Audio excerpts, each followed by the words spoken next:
Hi, welcome back guys. This is your friend, the fanfiction guy. Back with another fanfiction. This is the first part of What If Deku Fell for Tamarnaen Warrior.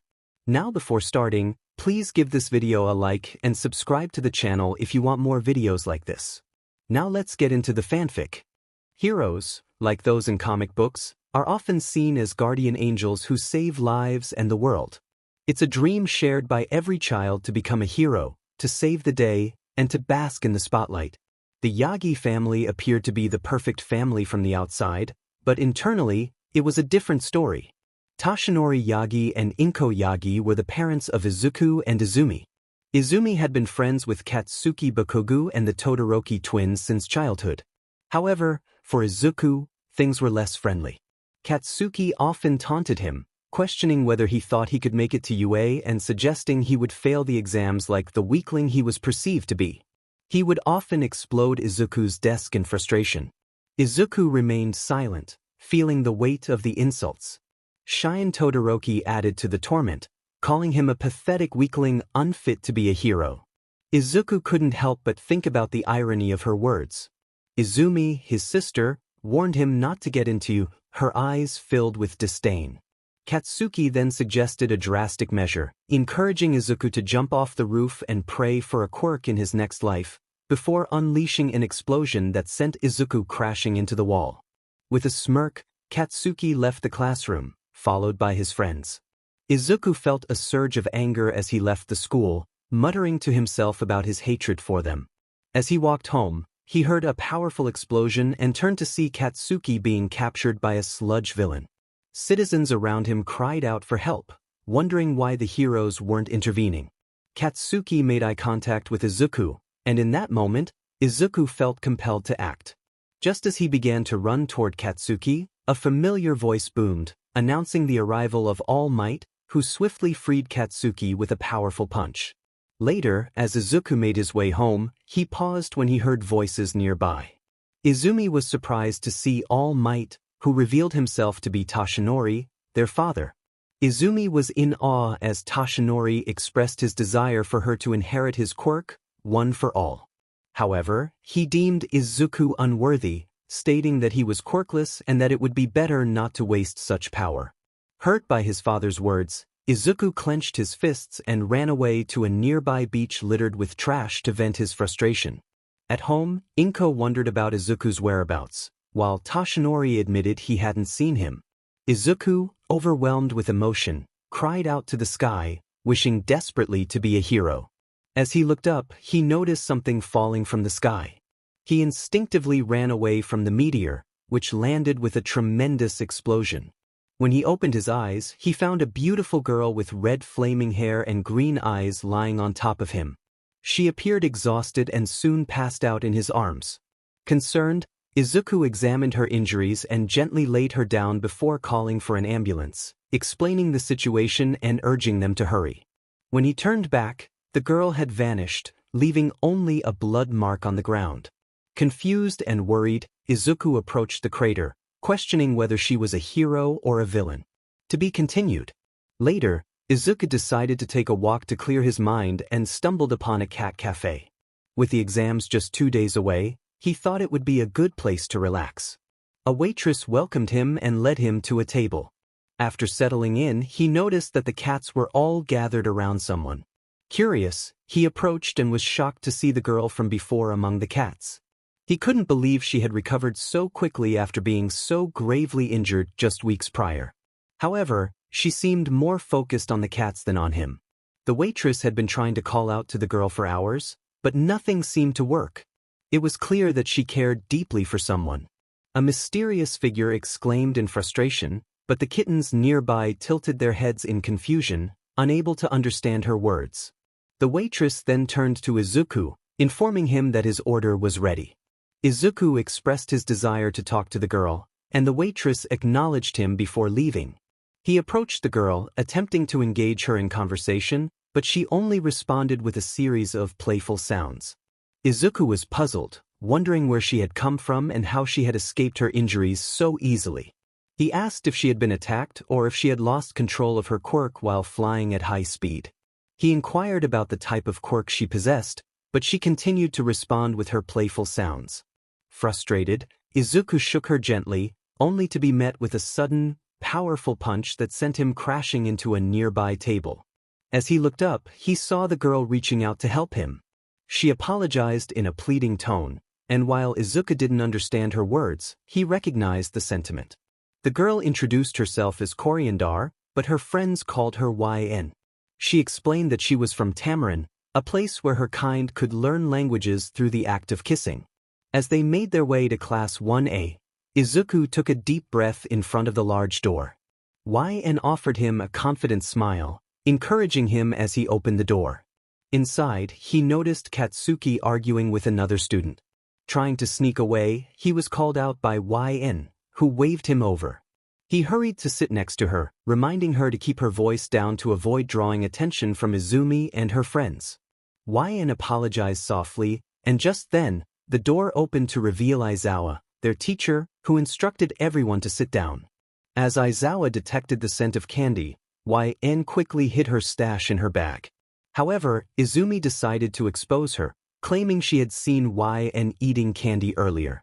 YN defended herself, but the truth was revealed when she reluctantly showed Aizawa the candy, apologizing for her actions. Weeks passed after the attack at the USJ, and after intense training, it was finally time for the sports festival. Izuku and YN waited in Class 1A when Izumi entered, asking to speak with Izuku privately. YN stepped outside at Izuku's request, and once alone, Izumi wished him good luck. Izuku dismissed her words, confident in his training and determined to prove that even someone without a quirk could be a hero. As the rest of the class entered, YN waited for the signal to return. Mina reminded her that lessons were about to start, but Izuku called her back in, having finished his conversation with Izumi, who returned to her seat looking disappointed. When the festival began, the audience erupted in applause for Class 1A, especially for Katsuki, Shion, Shoto, Izumi, and YN, which sparked envy among the other classes. Midnight, dressed in her vibrant costume, took the stage, prompting whispers among the students about her appropriateness as a host. Kaminari expressed his admiration for UA, but was quickly silenced by Jiraiya.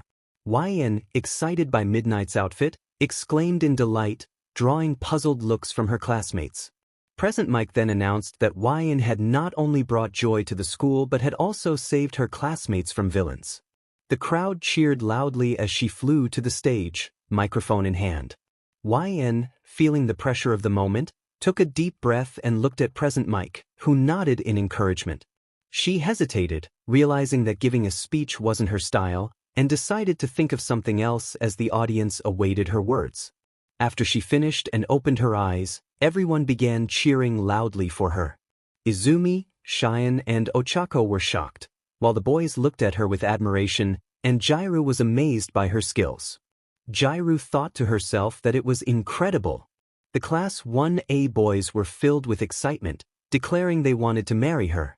Todoroki remarked that she sounded like an angel. YN then flew back to Izuku, who looked surprised. She asked him if he liked her song for the festival. Izuku, still in awe, expressed how amazing he thought it was.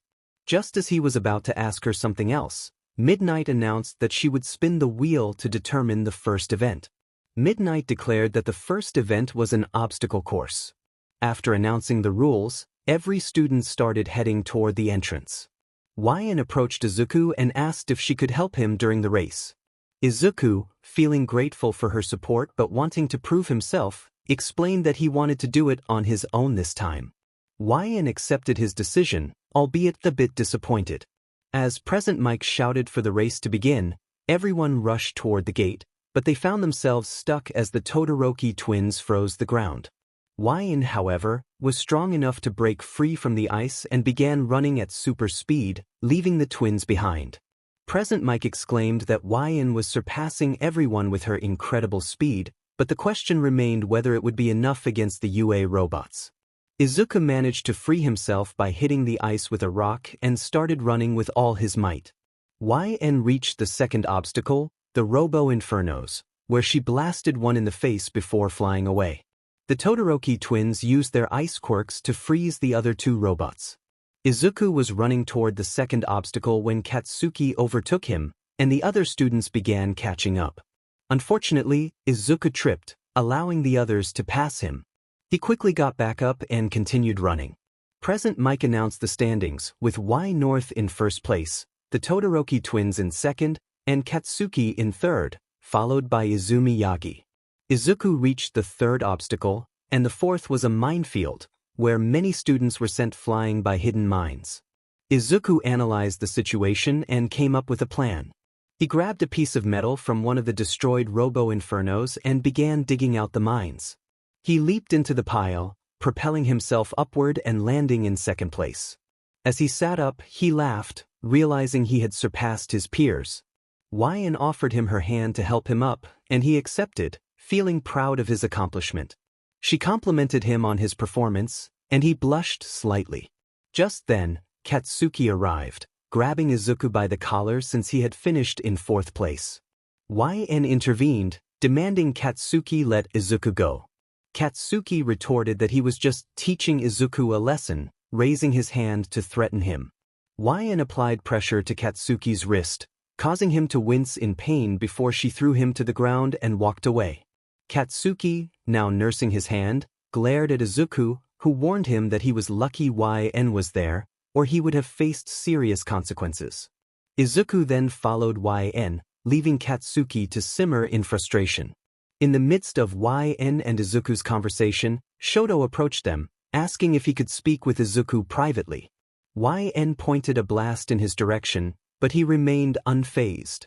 She warned him not to call her Kori, as he wasn't her friend. Izuku asked Yan to step away, apologizing for needing to push her aside, as Shoto would likely continue to bother him. Yan nodded and walked away. Shoto remarked on what a great friend Yagi had, but Izuku was quick to tell him to get to the point. Shoto expressed his curiosity about how Izuku met Yan, but Izuku pushed him against the wall, insisting that her name was Yan. Shoto mentioned that he had researched her and noted her unique way of speaking when she was angry. Izuku warned Shoto to mind his own business and stay away from Yan, threatening him if he didn't. Shoto dismissed Izuku's threats, leaving Izuku seething with frustration. After Yan and Izuku had lunch, it was time for the final event, which would consist of one-on-one matches. The cavalry event was skipped since Yan was notably fast, and all the classes wanted to pair with her. The matches were set: Izuku Yagi vs Hitoshi Shinso, Ochako vs Yan, Izumi Yagi vs Shion Todoroki, Katsuki Bakugou vs Ejiro Kirishima, Shoto Todoroki vs Hantashiro, Mei Hatsum vs Tenya Ida, Mina Ashido vs Aoyama, and Denki Kaminari vs Ibara Shiozaki. Izuku, accompanied by Yan, was in the waiting room preparing for his match against Hitoshi. He was stretching his limbs while Yan hummed a tune. Their eyes met briefly, and as Present Mike announced Izuku's name, he realized it was time for his match. Yan wished him good luck, giving him a gentle push out of the room to hide his embarrassment. Izuku stood there for a moment, his face turning red as he slapped his cheeks to gather his courage. He was ready to face whoever stood in his way on his journey to become a hero. To be continued. Chapter End. In the arena, Present Mike announced the final match of the event, introducing Izuku Yagi from the Hero course and Hitoshi Shinso from General Studies. The two competitors faced each other, each analyzing the other's strengths and weaknesses. Shinso thought to himself about the absurdity of the idea that anyone could be a hero without a quirk, dismissing the notion as foolish. He felt frustrated by the constant encouragement from others, especially from someone he deemed naive. As the match began, Izuku found himself frozen in place, caught off guard by Shinso's quirk. His friend Yan noticed his hesitation and urged him to move, but he remained still, overwhelmed by the situation. Present Mike exclaimed in disbelief at Izuku's lack of action, questioning whether the underdog would truly overcome the odds. Shinso taunted Izuku, suggesting he should walk out of bounds, which would lead to his defeat. Tenya, watching from the sidelines, realized the danger of the situation, while Kaminari and Katsuki reacted with concern and amusement, respectively. Present Mike explained Shinso's quirk, brainwashing, emphasizing that if Izuku didn't resist, he would be compelled to obey. Aizawa, observing closely, hoped Izuku would find a way to break free from Shinso's control. YN shouted encouragement, urging Izuku not to give up. Determined to break free from the mental grip, Izuku felt a surge of resolve. Just as he was about to step out of bounds, he halted, glaring at Shinso with newfound determination. In a sudden burst of energy, he charged at Shinso, landing a decisive kick that sent him sprawling to the ground. YN felt a wave of happiness as she watched the match unfold, while Katsuki expressed his disbelief at the turn of events. Izumi smiled proudly at her brother, who had just showcased his strength. Izuku, relieved that he could use his gadgets, revealed a chip hidden in his hair that prevented Shinso's mind control. Shinso, realizing his strategy had been thwarted, expressed his frustration and charged at Izuku once more. This time, Izuku was ready, countering Shinso's attack and flipping him out of bounds. The crowd erupted in cheers for Izuku, who stood tall after his victory. He reached out a hand to Shinso, offering a gesture of camaraderie, but Shinso glared back and walked away, leaving Izuku to reflect on the match. The remaining matches proceeded, with YN defeating Ochako and Izumi using her kinetic quirk combined with One for All to send Shion flying. Katsuki dominated his match against Kirishima, showcasing his explosive abilities. After the awards ceremony, Principal Nizu called Izuku and YN into his office, congratulating them on their impressive performances. He announced that they would lead Class 1A, which filled them with excitement. YN expressed her joy at the opportunity, likening it to royalty, while Nizu confirmed their new roles as representatives. Grateful for the chance, Izuku thanked the principal, and they left the office, hand in hand, drawing admiration and envy from their peers. As they made their way to a cat cafe, YN was immediately surrounded by playful cats, while Izuku laughed at the delightful scene. After their visit, they headed back to Izuku's house for a movie marathon, but their plans were interrupted by shouting in a nearby hallway. Rushing forward, they discovered a group of 3 boys harassing a dog. Izuku stepped in, demanding they stop. When one of the boys challenged him, Izuku swiftly took action, knocking him out with a well-placed kick. He dodged another attack and incapacitated the second boy, while YN used her abilities to send the last one crashing into a wall. After the confrontation, Izuku was surprised to see YN comforting the injured dog, whom she affectionately named Silky. Despite his initial reluctance, Izuku found himself agreeing to take care of the creature, knowing it would bring YN joy. As they walked home, YN hid Silky in Izuku's bag, and she quickly dashed to his room, leaving Izuku to deal with his family's teasing. While YN fed Silky, they both enjoyed a week of training, outings, and caring for their new friend. Before they knew it, Monday arrived, marking the start of a new chapter in their lives. Izuku was already dressed and preparing lunch for himself and YN. YN greeted Izuku with enthusiasm while Silky perched on her head. Izuku returned the greeting and asked how she had slept. YN replied that she had slept very well and then placed Silky into her school bag. Just then, Izumi walked down the stairs and witnessed the scene.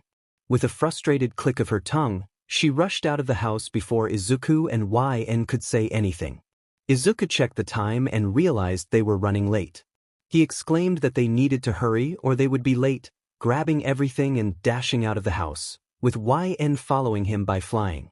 Aizawa stood before the class, announcing that he had an important message. The students looked at him expectantly.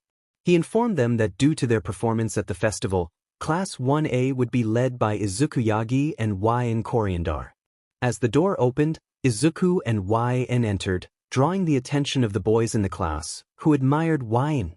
Shoto, unable to participate due to his condition after a previous incident, watched from the sidelines. Katsuki glared at Izuku, clearly displeased by his presence, while Shion gazed at Izuku with admiration. Izumi turned away, not wanting to see the two of them together. Uraraka observed them with a forced smile, masking her feelings of disgust and resentment. Izuku introduced himself and mentioned that he was quirkless, introducing YN as his sidekick. YN playfully nudged Izuku, causing him to stumble against the wall, but he laughed it off. He continued to describe her abilities, mentioning her powers of flight, energy projection, and enhanced strength and speed. YN added that she could learn other languages through kissing, which sparked excitement among the boys. Kaminari declared that he spoke Portuguese, while Aoyama chimed in with French. Tenya attempted to calm everyone down, offering to teach YN Creole. The boys erupted in cheers, and Izuku quickly asserted that YN wouldn't be kissing any of them, revealing that she had already kissed him. The boys erupted in laughter, and YN confirmed his statement, causing further dismay among them.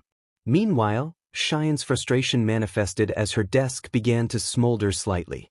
Aizawa interrupted the chaos, demanding silence and reminding everyone that they had an assembly to attend. As the class walked to the auditorium, they chatted about the new leaders. Hagakure asked when the two had started dating, while Azui commented on how cute they looked together. Kirishima admired Izuku's manliness for having a girlfriend as a first-year student, and Mina enthusiastically supported the pairing. Ojiro praised their performance at the festival. Upon reaching the auditorium, they found Class 1B and several pro-heroes waiting. Izuku stepped onto the podium to address everyone. He began by explaining that he wanted to show them that their classmates were not who they seemed. He shared his past experiences of being bullied by a group he once considered friends, starting with Katsuki Bakugou, whom he described as hot-headed and arrogant. The class turned to Bakugou, who was visibly angry. Izuku continued, mentioning another classmate, Uraraka, who had insulted him for being quirkless upon their arrival. The students looked at Ochako, who was embarrassed and hiding her face. Izuku expressed his gratitude for being who he was today, thanks to someone special in his life, not family, but a true friend YN. As he thanked her, YN smiled at him, while All Might and Izumi looked down.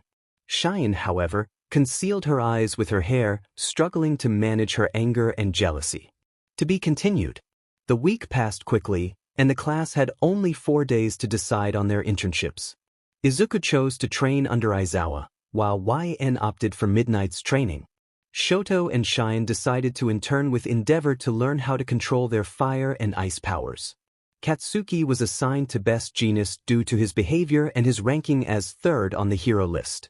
Izumi chose to intern with a hero the class had never heard of, Gran Torino. Tenya selected a hero named Manuel. Aizawa addressed the class, reminding them not to wear their hero suits in public without their mentor's permission and to listen to their mentors.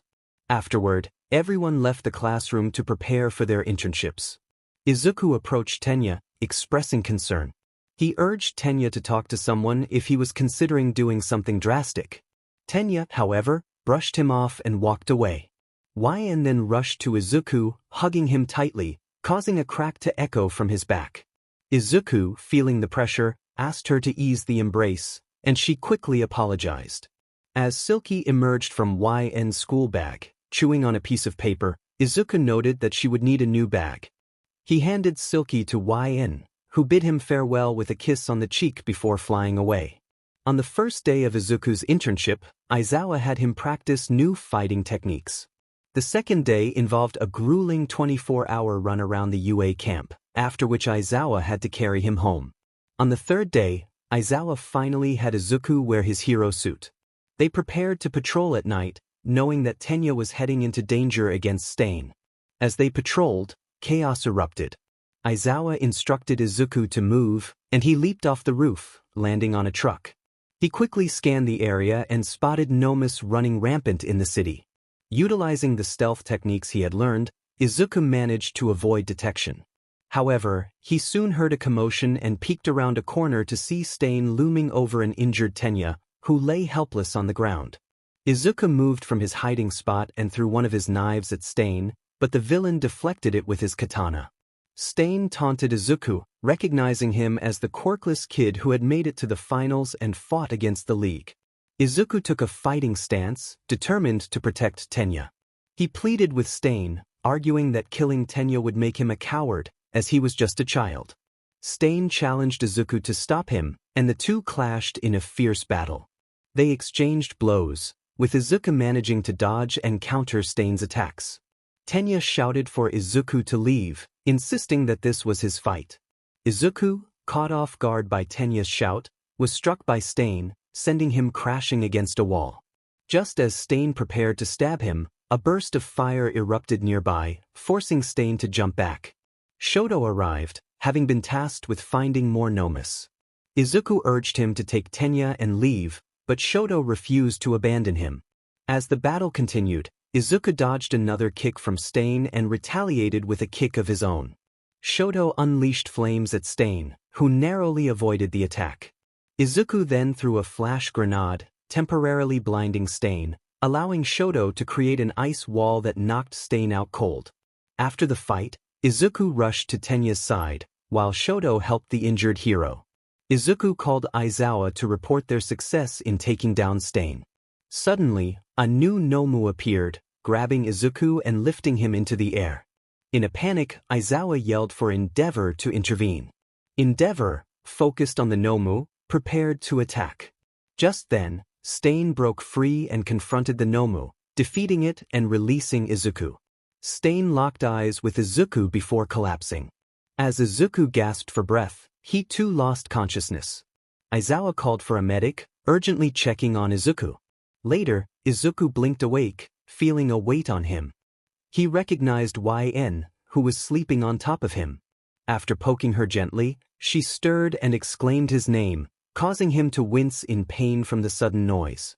Izuku felt a sharp pain as he slowly regained consciousness. He reflected on his life, feeling a mix of emotions. Blushing, he turned to YN and asked what had happened.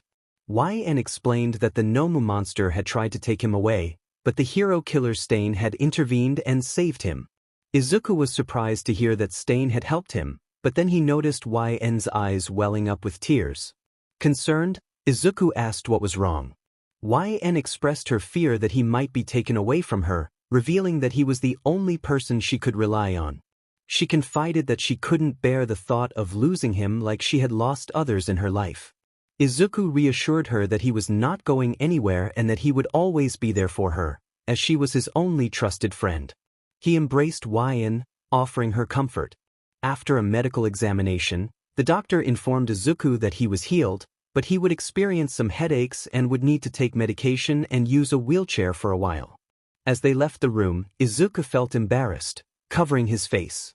Aizawa had finally finished his work, and they stepped outside to find their classmates. Lita sat on a fountain, looking down, while Shoto conversed with Izumi, and Shion sat on a bench holding something in her hands. Everyone turned to see Izuku and YN approaching. When Shion spotted Izuku, she rushed toward him, holding a box of chocolates. Instinctively, Izuku hugged YN for protection, causing Shion to halt in her tracks. YN reassured him that she would always be there for him, smiling brightly. Izumi observed the scene with a soft smile, feeling happy that her brother had someone supportive in his life. She began to regret how she had treated YN, realizing that despite her insults, YN had always been kind. Izumi resolved to make amends and seek forgiveness from YN for her past behavior. Shion watched the interaction, and upon hearing YN's words of support, she dropped her chocolate box and stared directly at YN. Izumi called out to Shion, but she walked away in silence, leaving Shoto puzzled by her recent behavior. Aizawa interrupted the moment, expressing his annoyance at the display of affection and reminding them that what Izuku had done with Stain was reckless yet heroic. Just then, a voice interrupted, identifying itself as a member of the Hosu Police Department. YN gasped loudly, causing Izuku to stumble to the ground.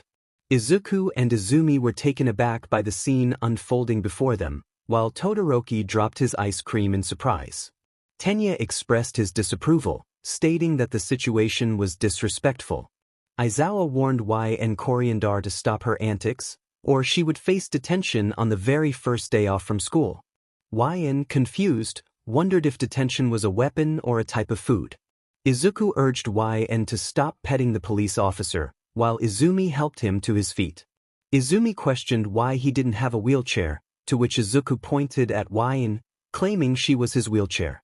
The officer, regaining his composure, introduced himself as Kenji and cautioned them about the recklessness of their fight against the hero killer.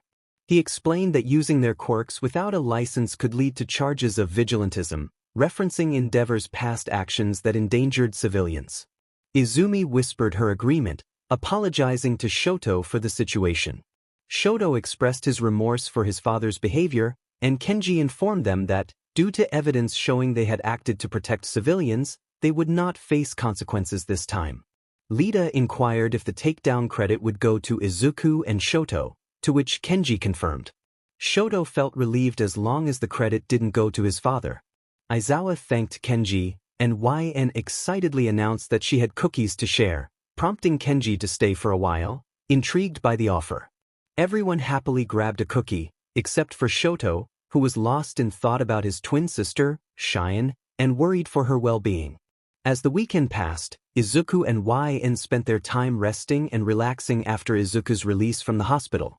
However, Izuku began to feel increasingly distant from his family, pushing them away as strange visions plagued his mind. He awoke from a vivid dream, drenched in sweat and fear, questioning what was happening to him. A mysterious voice echoed in his mind, urging him not to be afraid and speaking of evolution. Startled, Izuku screamed, waking himself fully. YN, yawning, asked what was wrong, while Izumi rushed out of the house, concerned. Izuku explained it was just a bad dream, and the two girls exchanged worried glances as they left the room. Monday morning arrived, and Izuku was ready for training at UA. He and YN entered the classroom, greeted by the electric buzz of excitement. Kaminari approached them, mentioning he had seen their encounter on the news and how frightening it must have been. He playfully put his arm around YN, but Izuku reacted defensively, delivering a swift kick to Kaminari's stomach, causing him to fall to the ground. YN, surprised by Izuku's actions, called out to him, but he simply took her hand and walked away, ignoring her protests. Kaminari, slightly annoyed, got back on his feet as they entered the classroom. They approached Lita and Shoto to hear about their experiences. Kirishima enthusiastically remarked on their action-packed internship, while Mina praised Izuku and Shoto for defeating the hero killer. Izuku modestly acknowledged the difficulty of the fight, scratching his head. Kaminari, however, commented on how cool Stain had been, nudging Izuku playfully. Izuku, feeling strongly, countered that Stain was not cool at all. He was a dangerous murderer with extreme ideals and unnecessary methods.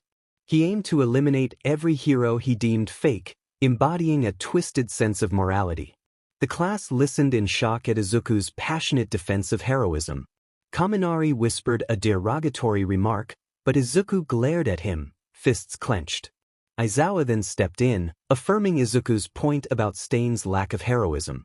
He noted that Izuku, despite being quirkless, had faced a formidable opponent and survived, proving his worth as a hero. Kaminari was left speechless, while Izuku shrugged and returned to his seat. The class settled down, ready for the day's lessons. Aizawa announced they would have a training session with All Might, which excited the class, though Izuku appeared annoyed. Aizawa then revealed they would first complete a worksheet with various scenarios, requiring them to write down their responses and reasoning for each situation. There would be 10 scenarios in total, and a maximum of 30 minutes to work on this. After finishing the papers, Aizawa began grading them. Once he was done, he looked up at the class and asked if anyone could tell him what the lesson was about. Momo suggested it was about their ability to make split-second decisions, but Aizawa shook his head. Lita thought it was about judging a situation, but again, Aizawa disagreed. Izumi proposed that it was about learning to work with limited information, but Aizawa sighed in frustration. YN then suggested it was a test of their morals and heroic spirit, to which Aizawa responded with a nod, asking her to explain her answer. YN hesitated, wondering if it was part of the hero test. Izuku, observing the exchange, pondered if that was her intention. Aizawa simply shook his head and put her paper away, leaving the rest of the class looking at her skeptically. A week had passed since their lesson on morality, and Katsuki, thanks to Beast Genist, had learned to control his temper, though he still refused to apologize to Izuku, who held a strong dislike for him. Shion, on the other hand, seemed to have missed the point of the lesson entirely and didn't care much about it. She was still trying to get Izuku's attention, and whenever she glanced at YN, a dark look crossed her face. Shoto expressed his concern to both of them, noting that Shion was mimicking YN's personality and behavior, indicating her desire to take YN's place. YN, unaware of the situation, thought Shion was trying to be friendly. Izuku, however, was worried about the whole scenario and felt the need to confront Shion about her behavior. Izumi was pleased that she had repaired her relationship with YN and hoped to mend things with Izuku as well. The day after their morality lesson, they had training with All Might, which involved a race through a dense city. Izuku finished second in his group, having focused on training his body, unlike many of his classmates who relied on their quirks. North claimed first place due to her superhuman speed and durability. Izuku complimented her, causing her to blush, while Mina playfully wolf-whistled, making Izuku blush in return. The rest of the week passed normally, at least until Friday. Aizawa announced that midterms were the following week, which shocked Denki and Mina. He quickly silenced the class using his quirk and explained that there would be both a written and physical portion. Afterward, he crawled back into his sleeping bag and fell asleep. The Kira squad pleaded with Momo for help studying, and she happily agreed to host a study session at her house. YN asked Izuku if he wanted to go to a cat cafe, to which he agreed, but reminded her not to bring Silky, who had caused trouble during their last visit. Mina then approached them, asking if they were joining her, but Izuku declined, stating they would study alone. Mina whispered something to YN, causing her to blush before she walked away, leaving Izuku confused. Nizu announced the teams and matchups for the upcoming fights, instructing everyone to listen closely. The matchups were as follows: Kirishima and Katsuki vs Cementos, Lita and Ojiro vs Power Loader, Tsuyu and Tokoyami vs Ectoplasm, Momo and Shoto vs Aizawa, Aoyama and Siro vs 13, Kaminari and Mina vs Nizu, Jairu and Koda vs Present Mike, Shion and Izumi vs Midnight, and YN and Izuku vs All Might. Izumi was shocked to learn they would be facing All Might, while YN expressed her excitement. Shion echoed her enthusiasm, but Izuku remained silent, feeling apprehensive. In the first match, Kirishima and Katsuki faced a tough battle against Cementos. Kirishima was running low on stamina, and Bakugou's hands were beginning to hurt. However, with Kirishima's support, Bakugou managed to unleash a powerful explosion that struck Cementos, allowing them to secure the victory just before Kirishima collapsed from exhaustion. Lita and Ojiro narrowly won their match against Power Loader, while Tsuyu and Tokoyami also emerged victorious against Ectoplasm. Momo and Shoto used strategy to outsmart Aizawa, securing their win. Aoyama and Siro lost focus during their fight, allowing 13 to take advantage. Kaminari and Mina were defeated by Nizu, but Jairu and Koda triumphed over Present Mike thanks to their teamwork. Shion and Izumi won against Midnight through clever tactics. As Shion rushed toward Izuku to hug him, he suddenly felt a surge of fear and instinctively dodged, flipping her to the ground. Shion called out to him, but Lita attempted to intervene, only to receive a jab to the nose from Izuku. YN quickly flew to Izuku's side, grabbing him to prevent further conflict. When he tried to punch her, she caught his fist and redirected his momentum, causing him to crash against the wall, breaking him out of his aggressive state. Shion, now on her feet and nursing her arm, glared at YN in confusion before walking away. YN helped Izuku back up, and it was time for their match against All Might. As the match began, Izuku leaped from rooftop to rooftop while YN flew around the city. All Might charged forward, releasing a powerful punch that caused significant destruction. Izuku was sent flying, but YN managed to catch him. All Might declared that if they viewed this as an exam, they would regret it, revealing his true nature as a formidable opponent. Izuku felt the adrenaline coursing through him as he faced All Might. He knew they couldn't confront him directly and needed a strategy. YN soared into the air, unleashing a powerful beam of energy that sent All Might soaring into the sky. The impact was significant, and the crowd gasped in awe. All Might, recovering from the blow, remarked on the sting of the attack. Just then, bombs were launched at him, creating a massive explosion of green energy that left everyone speechless. Izuku had come prepared, utilizing YN's technology to create Tamarnaen bombs capable of immense destruction. As All Might crashed to the ground, he began to rise, cracking his fists with a determined grin. He expressed his excitement for the challenge ahead. In a flash, he dashed toward Izuku, delivering a punch that sent him crashing into a bus. YN attempted to retaliate, only for All Might to swiftly maneuver behind her, striking her back and sending her hurtling into a building. Izuku called out to YN, concern etched on his face. All Might, momentarily questioning his own strength, watched as Izuku threw one of his blades, which All Might caught effortlessly, snapping it between his fingers. Izuku fell to the ground, clutching his stomach from the earlier blow. Katsuki smirked, believing Izuku was finished. All Might, with a hint of regret, declared that it was time to end the fight. He lunged toward Izuku, but YN unleashed her most powerful blast, sending All Might flying away from them. The crowd was astonished to see that All Might had been injured, albeit slightly. As YN tended to Izuku, helping him to his feet, he expressed his gratitude. They both realized that against All Might's incredible speed, they needed to think strategically. Izuku launched flash grenades at All Might, temporarily blinding him. Unbeknownst to All Might, YN was charging another blast of energy. When he regained his sight and turned around, he was sent flying into the sky by YN's attack. YN cheered that she had hit him, while Izuku prepared his next move. He activated the Tamarnaen bombs he had placed on All Might's back, causing powerful explosions. Determined to win, he leaped from rooftop to rooftop, while YN flew beside him. All Might, recovering from the blasts, declared that he would give it his all. He charged at Izuku and YN with incredible speed. Before they could react, he grabbed Izuku by the cape and hurled him toward YN, causing them both to crash to the ground. All Might praised their teamwork, acknowledging it as a prerequisite for the exam. Izuku struggled to rise, feeling the overwhelming pressure of All Might's power. He recognized that this hero was the greatest obstacle he had ever faced. As he looked up, he saw YN still standing, albeit injured, ready to face All Might. All Might taunted YN, claiming that she was now alone, but she refused to back down. With a fierce determination, she unleashed a powerful blast that sent All Might crashing into multiple buildings. YN then rushed to Izuku's side, urging him to fly with her. Though hesitant, Izuku realized this was their only chance to win. YN propelled him toward the gate with all her strength, leaving the spectators in awe.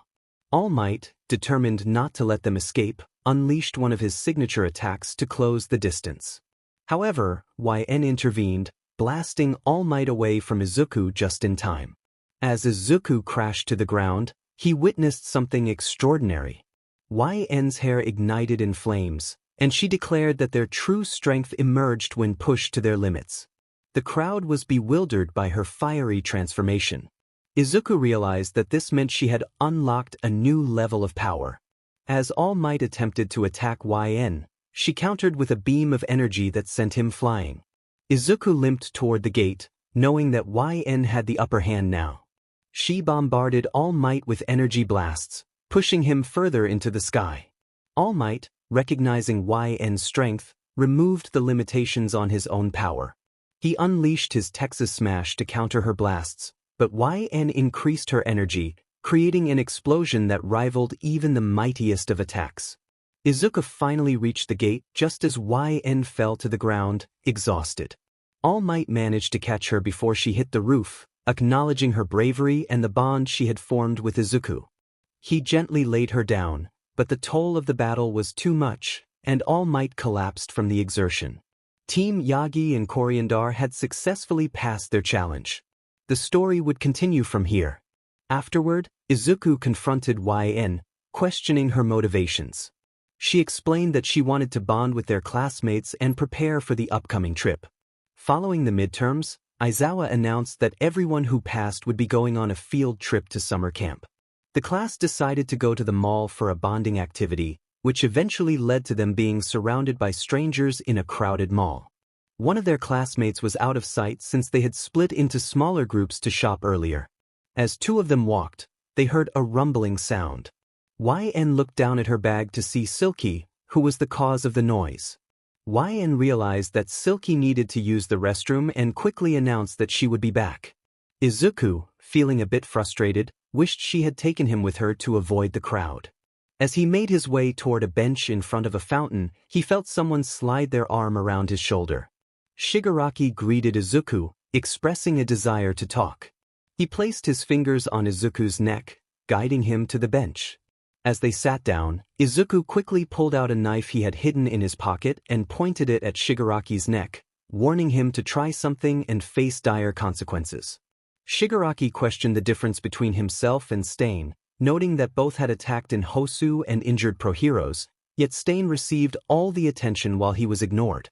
Izuku pressed the blade against Shigaraki's neck, demanding to know what this had to do with his presence. Shigaraki expressed his disdain for All Might, claiming that the hero's existence allowed people to remain blissfully unaware of the world's true horrors and that he needed to eliminate All Might. Izuku dismissed Shigaraki, stating he wasn't worth his time. Just then, Wyan called out to him, breaking the tension. Shigaraki warned Izuku that next time they met, he wouldn't be merciful before letting go and walking away. Izuku, regaining his composure, stood up as his eyes returned to their normal green hue. Wyan found him and expressed her relief at having located him, giving him a warm hug. Izuku smiled brightly in response. After the mall incident, Aizawa, Recovery Girl, and All Might checked on Izuku's condition but couldn't determine what was troubling him. It was something unsettling that they couldn't quite grasp. The day of the field trip finally arrived, and Yn flew over Izuku to the school, despite his reluctance. Yn excitedly asked if he was looking forward to the trip, but Izuku wished she had asked first before flying him. Mina approached them, calling out to both of them, with Kirishima following closely behind. The group of four joined the rest of their classmates as Aizawa instructed everyone to get on the bus before he lost his patience. Yn playfully stuck her tongue out at him as he turned away.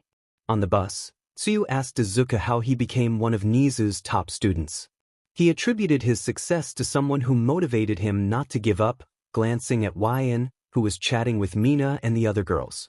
Tsuyu inquired about his IQ, and Izuku modestly mentioned it was over the bus erupted in surprise chatter, especially from Katsuki, who felt a pang of jealousy since his own IQ was significantly lower. Shion, sitting behind them, gazed at Izuku with infatuation before looking back at Yn, who was engaged in conversation with the other girls. She thought to herself that soon, Izuku would be hers alone. Aizawa announced their arrival, and the bus erupted in noise as students pushed each other to exit. The next morning, Izuku had breakfast with his classmates, ignoring Shion's attempts to get his attention while focusing on Yn. Aizawa led Class 1A to a clearing for training. He called Katsuki to demonstrate his strength by throwing a ball, which he launched into the sky with his explosive quirk. The class was shocked by the distance he achieved, and Katsuki smirked at Izuku, challenging him silently. Aizawa reminded the class that while they had trained their quirks, they needed to strengthen their bodies and minds. He warned them that the upcoming training camp would be intense. The class shuddered at the thought, except for Yn, who appeared excited. Aizawa assigned Izuku to train with Tiger for combat while he would handle stealth and weapons training. Izuku sighed, wishing he had a quirk as he felt exhausted. Just as he was about to collapse, Yn swooped in and carried him to safety. She began preparing a meal for everyone while Izuku put his shirt back on. After a while, the students from Class 1A and 1B arrived to find a feast prepared by Yn, prompting admiration from both boys and girls. As they ate, Izuku noticed Koda wandering into the woods alone. He exchanged smiles with Yn before grabbing a spare bowl of jambalaya and following Koda's path. Koda was sitting alone, looking dejected. Izuku approached, making his presence known and offering him the bowl of food. Koda asked if Izuku was truly quirkless, to which Izuku confirmed.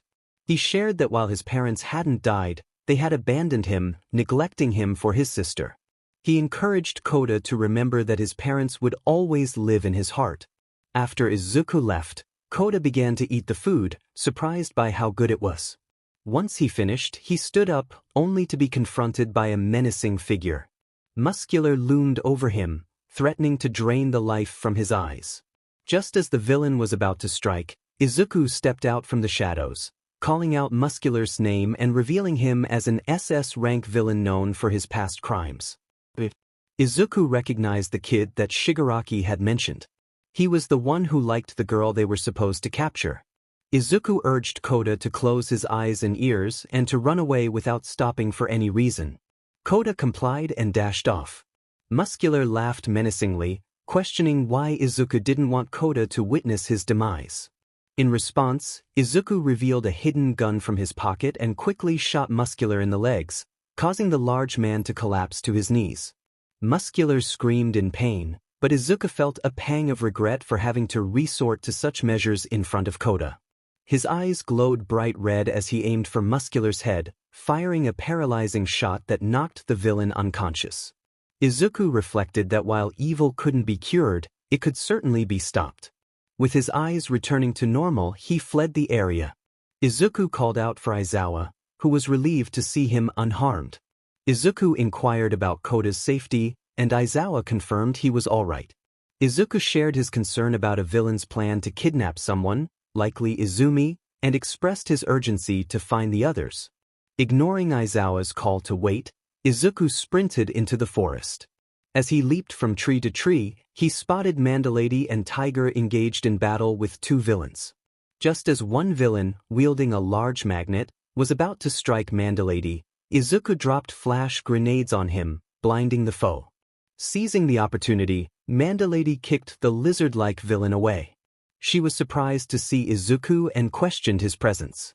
He informed her that Kota was safe with Aizawa but warned of the kidnapping plot. Mandalady acknowledged the urgency, and Izuku dashed back into the forest. While running, Izuku heard a powerful explosion that piqued his interest. He continued jumping through the trees until he came across YN, who was panting and had minor scratches but was holding her own against a horde of Nomus. He called out to her, and she asked if he was okay. Izuku confirmed his safety but warned her about the League's plan to capture Izumi. He asked if she had any energy left, to which she replied affirmatively. He requested that she fly up and check on the others, and she took off into the sky. Meanwhile, Izumi, Katsuki, Shoto, Tokoyami, and Shoji were at the campus. YN was healing Tokoyami's wounds after he had lost control of his quirk. Izuku emerged from the shadows and noticed an unconscious, tied-up villain on the ground. Izumi rushed to him, hugging him tightly, which made Izuku uncomfortable. He quickly asked where Shoto's sister was, realizing she was the only one missing. Shoto explained they had separated during the attack. Suddenly, a voice taunted Izuku, claiming that if he was looking for his princess, he was too late. Izuku scanned the area, spotting a glow from the trees. He demanded to know where she was and pointed his gun at the villain, Compress. The villain laughed, claiming that a magician never reveals his secrets, and leaped away, dodging Izuku's shots. Ignoring his classmates' calls, Izuku pursued the villain.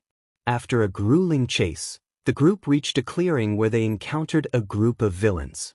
Izumi took a fighting stance, and YN flew down after healing the injured students. The villains introduced themselves as the Vanguard Action Squad. Katsuki demanded they return Shion, but the villain refused. YN charged at the villains at super speed, but before Izuku could stop her, she was captured and sealed inside one of Compress's marbles. The class charged at the villains, but Kurogiri opened a portal, allowing them to escape.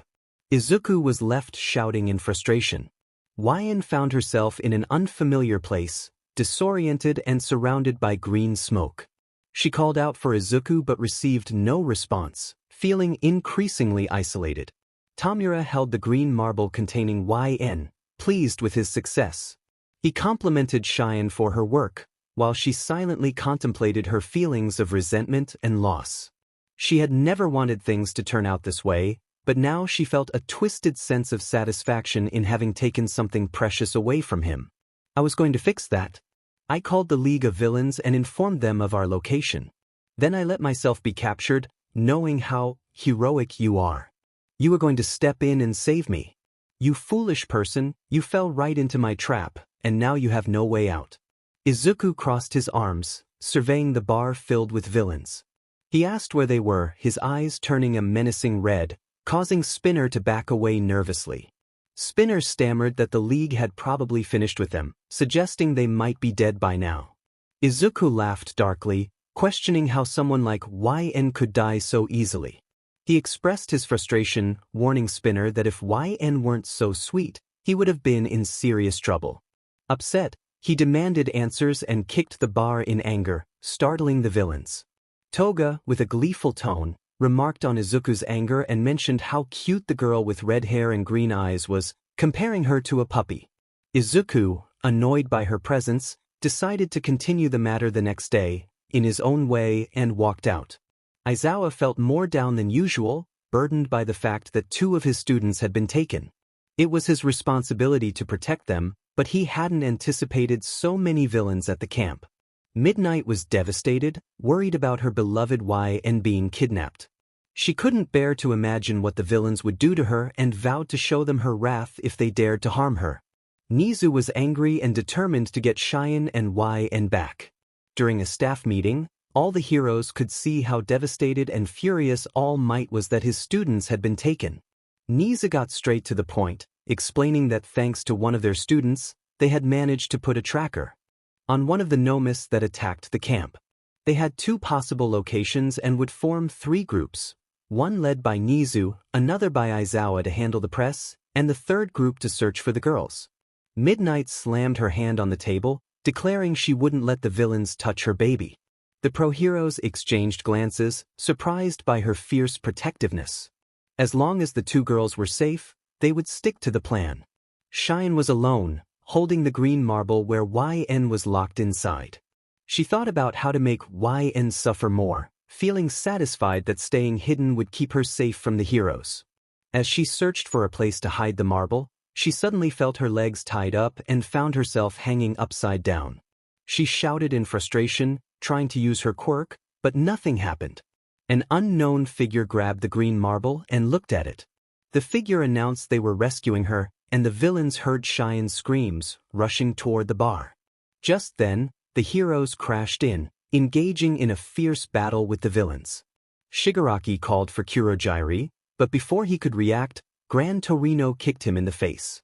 Kurogiri was restrained by Kamui Wood's branches, who commanded him to stay put. Shion's mind raced as she realized her plan was failing due to this unexpected interference. She struggled against the strong ropes binding her but couldn't break free or use her quirk. Panic set in as she thought about the consequences of her failure and the possibility of never seeing Izuku again. Tears welled in her eyes as dark sludge emerged from her mouth, and she was teleported away along with the other villains. All for One remarked on All Might's lateness, noting the distance from the bar to their current location and taunting him about his weakened state. All Might pushed back with great force, causing destruction around them. He confronted All for One about his industrial mask. Izuku, Izumi, Shoto, Kirishima, and Katsuki watched the battle unfold live. Katsuki noted how All for One held All Might back with his bare hands, while Kirishima recognized him as the ultimate villain. Shoto pondered Shion's betrayal, questioning why she had turned against them. Izumi worried about her father being in danger, and Izuku silently pleaded for YN's help. All for One unleashed a powerful force that sent All Might crashing into several buildings. He contemplated adding more enhancer types to his arsenal while casting a sinister glance toward YN. All Might declared he wouldn't let All for One harm his student and unleashed a punch that shook the ground. Meanwhile, YN fought against the villains, launching energy blasts at them as they struggled to retaliate. Dabi cursed her strength, unleashing blue flames, but YN dodged and countered with a powerful dropkick, sending him crashing into a building. YN taunted the villains, challenging them to give up, reminding them of their earlier intentions to contain her. She unleashed a barrage of attacks, forcing some villains to hide behind rocks while others were knocked out. All Might warned YN to get away, but All for One captured him with his tendrils. Izumi expressed her frustration, questioning why YN wasn't helping her father. Izuku reflected on YN's anger and betrayal, recalling how she had faced similar pain before.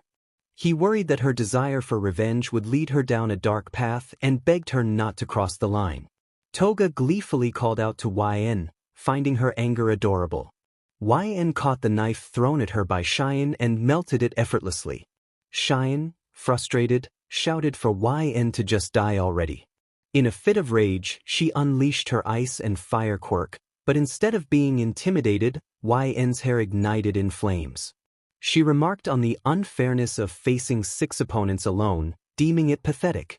Compress attempted to ensnare YN again by throwing his green marbles, but she blasted them away and delivered a powerful punch to his stomach, causing him to collapse.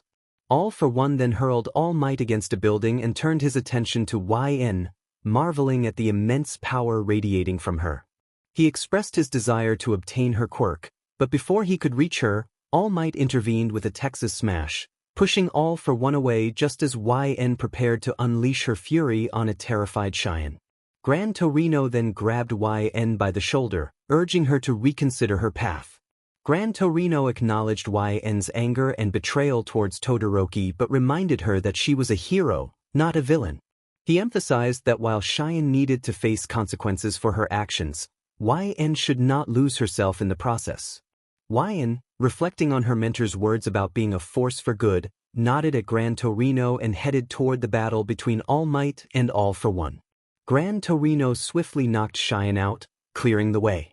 YN insisted that she could not let All Might fight alone, declaring her intent to assist him regardless of his wishes.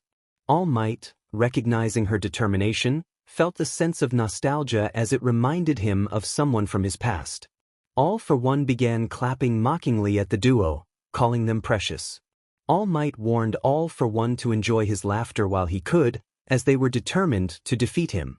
All for One, however, unleashed tendrils from his fingers, causing chaos as the defeated villains began to move toward Kurogiri's portal, except for Shion, who Gran Torino managed to restrain. All Might charged at All for One with a powerful Texas Smash, while YN prepared a formidable blast of her own. All for One countered with a warping technique, causing YN to suddenly appear in front of All Might as their attacks collided, resulting in a massive crash. All Might, furious, confronted All for One, grabbing his arms to prevent him from using his quirk again and delivering a powerful punch that shook the ground. YN flew toward him, but hesitated when she sensed something was amiss. Gran Torino urged All Might to recognize his limits, prompting YN to help him retreat from All for One.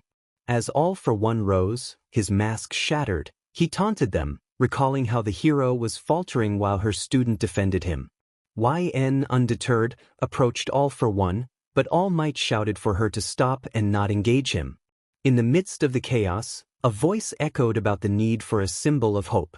Another voice questioned the desire to be a hero despite being quirkless, to which the first responded affirmatively. Nana's voice reminded All Might to take pride in his journey, emphasizing the hard work that secured his power. All for One dismissed YN's efforts, mocking her for thinking she could win alone and recalling how others had failed before her. All Might, exhausted and on his knees, watched in fear as Gran Torino urged him to assist YN, insisting she would not survive without his help. All for One unleashed a powerful force, pushing back YN, Gran Torino, and All Might. All Might was sent crashing into a helicopter, but Gran Torino managed to pull him to safety. YN attempted to strike All for One, creating a shockwave, but he caught her fist with difficulty. He expressed his internal conflict, pondering why he had not yet taken her quirk. Gran Torino warned of an incoming attack, prompting the trio to leap away just as All for One released a devastating energy force. YN noticed a woman trapped in a building and flew down to rescue her. Concentrating all her energy, YN formed a massive green barrier that successfully blocked All for One's attack, but the effort left her panting and fatigued. All Might jumped to check on her, inadvertently revealing his true form. All for One seized the moment to mock the once mighty hero, declaring his vulnerability to the world. Kirishima and Katsuki exchanged worried glances, questioning All Might's condition, while Izumi and Izuku felt a surge of dread at the unfolding events. YN felt a sense of urgency and knew she had to reach the others. She dashed away from the crowd, with Izumi, Katsuki, Shoto, and Kirishima following closely behind. All for One looked at All Might with disdain, commenting on his hollow cheeks and sunken eyes, calling him a pathetic top hero. All Might, however, remained resolute, declaring that his heart would always embody the symbol of peace, no matter the circumstances.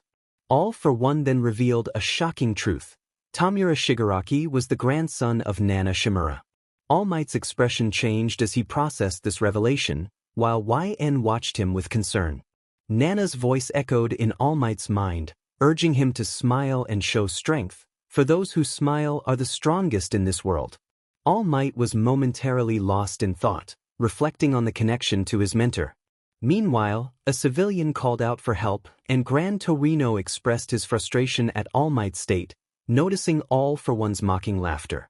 Izuku, feeling despair, questioned who could possibly win if All Might and the others couldn't. He leaped from rooftop to rooftop until Katsuki tackled him, insisting that they needed to believe in their heroes. Izumi echoed Katsuki's sentiment, encouraging Izuku to have faith. YN grabbed All Might by the shoulders, looking him in the eyes with determination. All Might closed his eyes, and when he opened them again he was filled with renewed resolve. He realized he couldn't give up. As YN touched his chest, a green aura surrounded him, and he transformed into his original, more powerful form, much to everyone's astonishment, including All for One. Gran Torino called out to him, surprised, while All Might expressed his gratitude to YN, nearly moved to tears. YN encouraged him to fight, and All Might affirmed their shared goal. He then dashed forward at incredible speed, catching All for One off guard. Endeavor declared that no matter how All for One appeared, he would always be seen as the #1 hero. All Might seized All for One and leaped into the sky, reflecting on the legacy he carried and the responsibility he felt to protect those he trained. He charged up for his most powerful attack yet, declaring, United States of Smash. He struck All for One with tremendous force, sending him crashing down. As All for One struggled to recover, YN unleashed her ultimate Tamarnaen blast, enveloping the area in smoke. Izuku watched anxiously, fearing for YN's safety. When the smoke cleared, they saw All for One on the ground, burned but alive. Gran Torino's eyes widened in disbelief as All Might raised his fist triumphantly, a broad smile on his face, with YN floating above, celebrating their victory. YN shouted that they had won, and the crowd erupted in cheers, tears of joy flowing as they celebrated the hero's triumph. A journalist reported on the victory of All Might and the unknown flaming girl, proclaiming that their heroes had saved them. Midnight expressed her pride in YN, celebrating her success and the fighting style she had adopted. Izuku, Izumi, Katsuki, and Kirishima were overwhelmed with joy at the hero's victory, while Shoto remained contemplative, thinking about his sister's situation. After the battle, the world felt transformed, with everyone focused on All Might and YN's victory over All for One. All Might's return to full strength signified a new era of hope. Todoroki walked home alone, feeling the absence of his sister, who was facing consequences for her actions. He wasn't angry with YN but struggled with his emotions regarding the situation. At dinner, Inko expressed her gratitude for YN's help, noting how Toshi had healed and was ready to return stronger than ever. YN beamed with pride, happy to help others.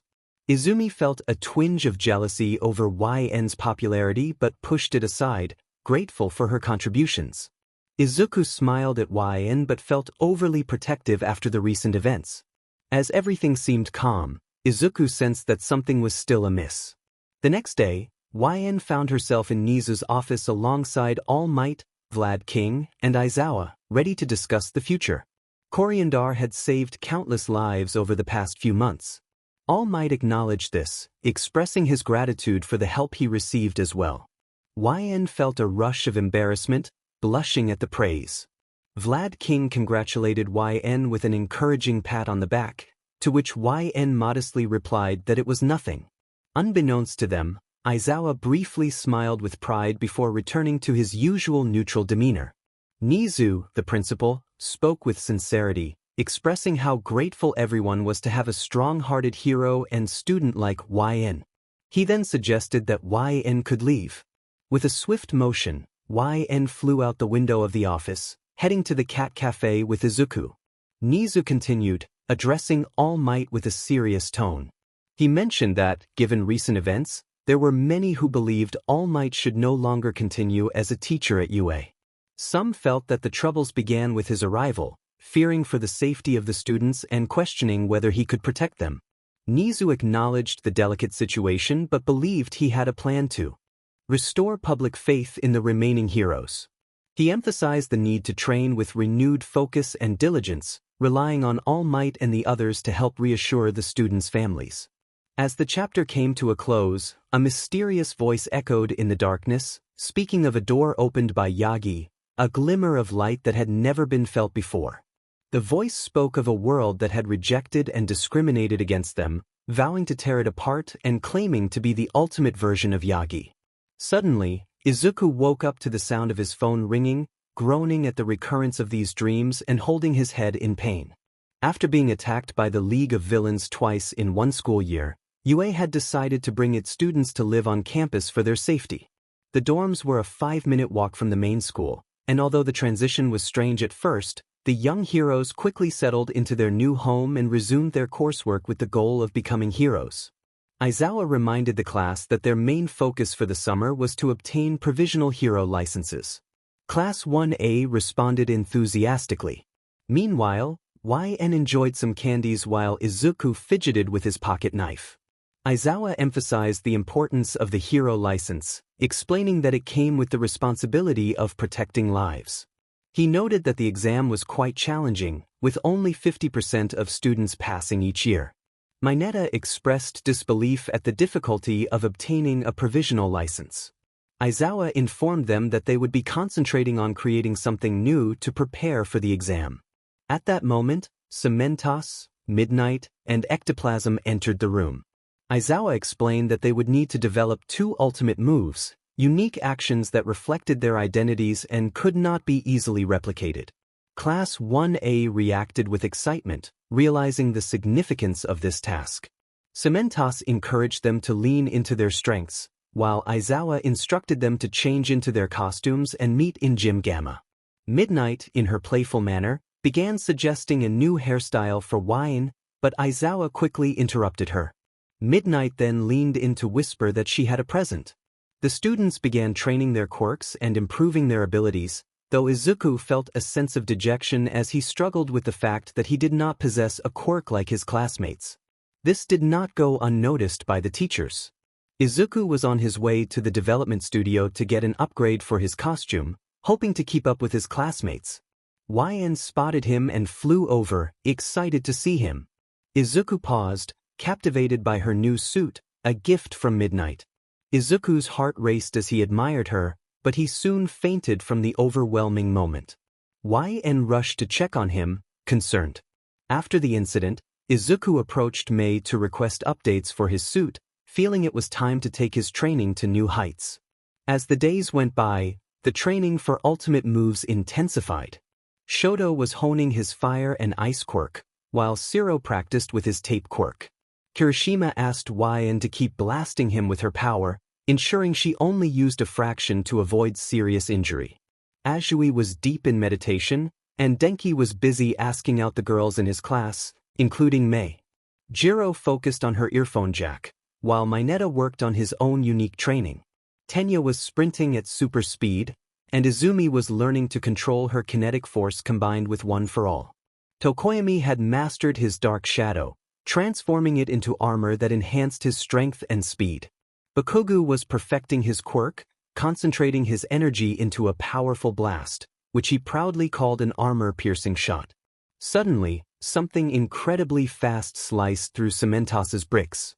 Izuku, now in his upgraded costume, called out to Bakugou, challenging him as he flew toward him, narrowly avoiding a collision. YN cheered for Izuku, amazed at his ability to fly. He joyfully declared that he wanted to soar like a bird, landing gracefully as YN reached for him. She noticed his new haircut and touched it, causing him to blush. Kirishima and Denki complimented him on his new look. The class admired Izuku's new costume and style. While Izumi beamed with pride, Katsuki fumed, and Shoto remained focused on his training. Vlad King interrupted their moment, reminding them that Class 1B was scheduled to use the training room soon. Izuku expressed confusion about Class 1B, while Kaminari complained about the timing. Eraserhead defended their remaining time, and Monoma, with a smug grin, taunted them about the upcoming license exam's low pass rate. Kaminari pointed out Monoma's hero costume, and Kendo explained that he kept it simple due to his quirk. As Monoma continued to laugh, Mina decided to confront him. The Class 1A students moved aside, revealing YN, who was curious about their actions. Jiro pointed out that they had a YN in their class, prompting YN to wonder if there was another version of her. Izuku reassured her that she was the only one. Sero speculated about the competition from other schools, while Izumi noted that they would be taking the test earlier than many others. Aizawa warned them about the challenges they would face, emphasizing that they would be up against students with more experience and powerful quirks. Mina expressed her frustration about the difficulty of their training, lying down on the couch. Hagakure mentioned YN's hard work and wondered where she was training. Mina, claiming to be YN's best friend, admitted she didn't know. Momo added that YN was training far from Earth, leading Ochako to joke about her training in space. Hagakure gasped at the idea of YN being an alien, which Mina dismissed as a funny story before yawning and deciding to call it a night. Meanwhile, YN was indeed in space, flying across planets and absorbing ultraviolet radiation and sunlight to enhance her strength, speed, durability, stamina, and Tamarnaen energy. Back on Earth, Izuku was mastering the use of his wings as weapons. Before they knew it, the day of the exam arrived. Jiro expressed her nerves, while Mineta worried about not passing. YN encouraged him with a bright smile, assuring him that he could do it. Aizawa reminded them that passing the test would elevate them to semi-pros, expecting their best efforts. Kaminari excitedly anticipated becoming a heroic chicken, and Kirishima rallied the group. A voice called out for them to go plus ultra, and Inesa, a student from Shiketsu High School, introduced himself with overwhelming enthusiasm. YN noticed a girl watching her, and when she waved, the girl smiled back, clearly smitten. Aizawa noted Inesa's impressive background, explaining that he had turned down an acceptance to UA for unknown reasons. Izumi questioned if he was truly okay, intrigued by the competition. If he had the top scores for those with recommendations, then he must be even better than Shoto. Shoto thought about where he had seen the newcomer. He seemed so familiar. Suddenly, someone shouted, "Eraserhead." Aizawa sighed, wishing he had stayed home. The voice continued, expressing excitement about seeing him up close again. Aizawa whispered a plea for relief from the situation. The newcomer, YN, asked what "Kingdom Come" meant, while Izuku noted her familiarity. Another voice chimed in, suggesting they should get married, which made Mina excited about a new ship. Aizawa quickly dismissed the idea, leading to a playful reaction from Mina.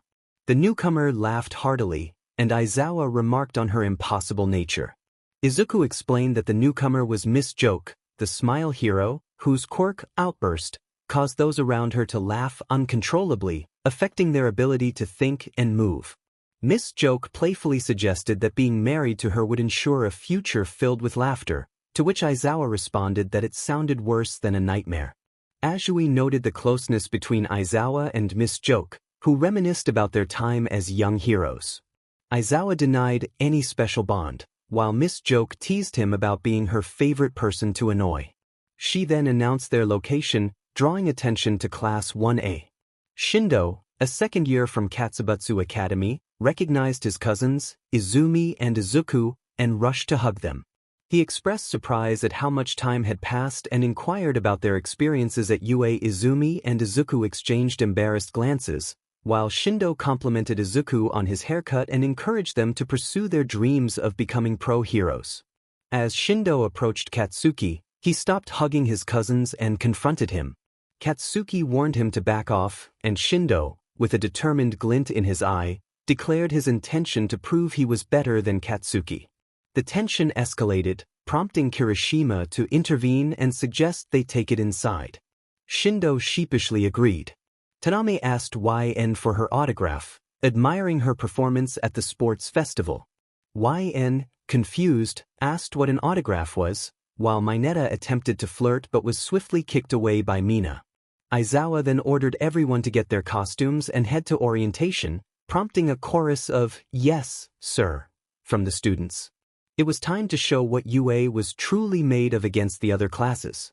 Miss Joke, meanwhile, dozed off, laughing in her sleep. Aizawa, seeking a moment of peace, looked at cat pictures on his phone, a smile slowly forming on his face. Miss Joke's sleep talk about marriage interrupted his moment, and Aizawa sighed, wishing for a quieter environment. As the students prepared for their first test, Izumi rallied everyone to stay close and fight as a group. Mineta and Shiro agreed, but Wyan took off into the air, with Izuku following her. Katsuki noticed Shindo smirking at him from a distance and declared his intent to confront him, using his quirk to fly away. Kirishima called after him, but Katsuki was already gone. Izumi, frustrated, called out for her friends, while Shoto decided to go solo, citing difficulty controlling his power in a large group. The first test was a free-for-all, with each student sporting 3 visible targets and armed with 6 special balls to hit them. Only the first 100 students to take out at least 2 opponents would advance. As Izumi's group engaged in battle, Shindo suddenly unleashed a powerful earthquake with his quirk, causing chaos. Lita warned everyone to run, while Mina expressed confusion at the sudden turn of events. Amid the commotion, Miss Joke woke up from her nap, yawning and urging the students to hurry up and finish the test. She noticed Aizawa asleep beside her, holding her hand, and decided to let him be. As the students scrambled to regain control, YN flew through the air, hitting targets and dodging attacks. A sudden hurricane formed in the fake city, causing students to lose their ball. Inesa shouted his desire to join the fight and showcase his passion. The excitement in the air was palpable as the students prepared for the next challenge. Suddenly, a barrage of ball flew toward them, leaving everyone scrambling for cover. Inesa scored 120 points, while YN Coriandar managed 54 points, and Izuku Yagi had 18 points. Izuku pondered the situation, reflecting on his quirk and the advantages of his new costume, which allowed him to move faster than the eye could see. He knew he had to be cautious. The students around him were formidable. Instinctively, he threw one of the ball at an opponent attempting to sneak up on him.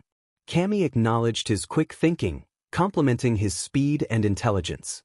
She revealed her affiliation with Shiketsu High School and noted his prowess in combat.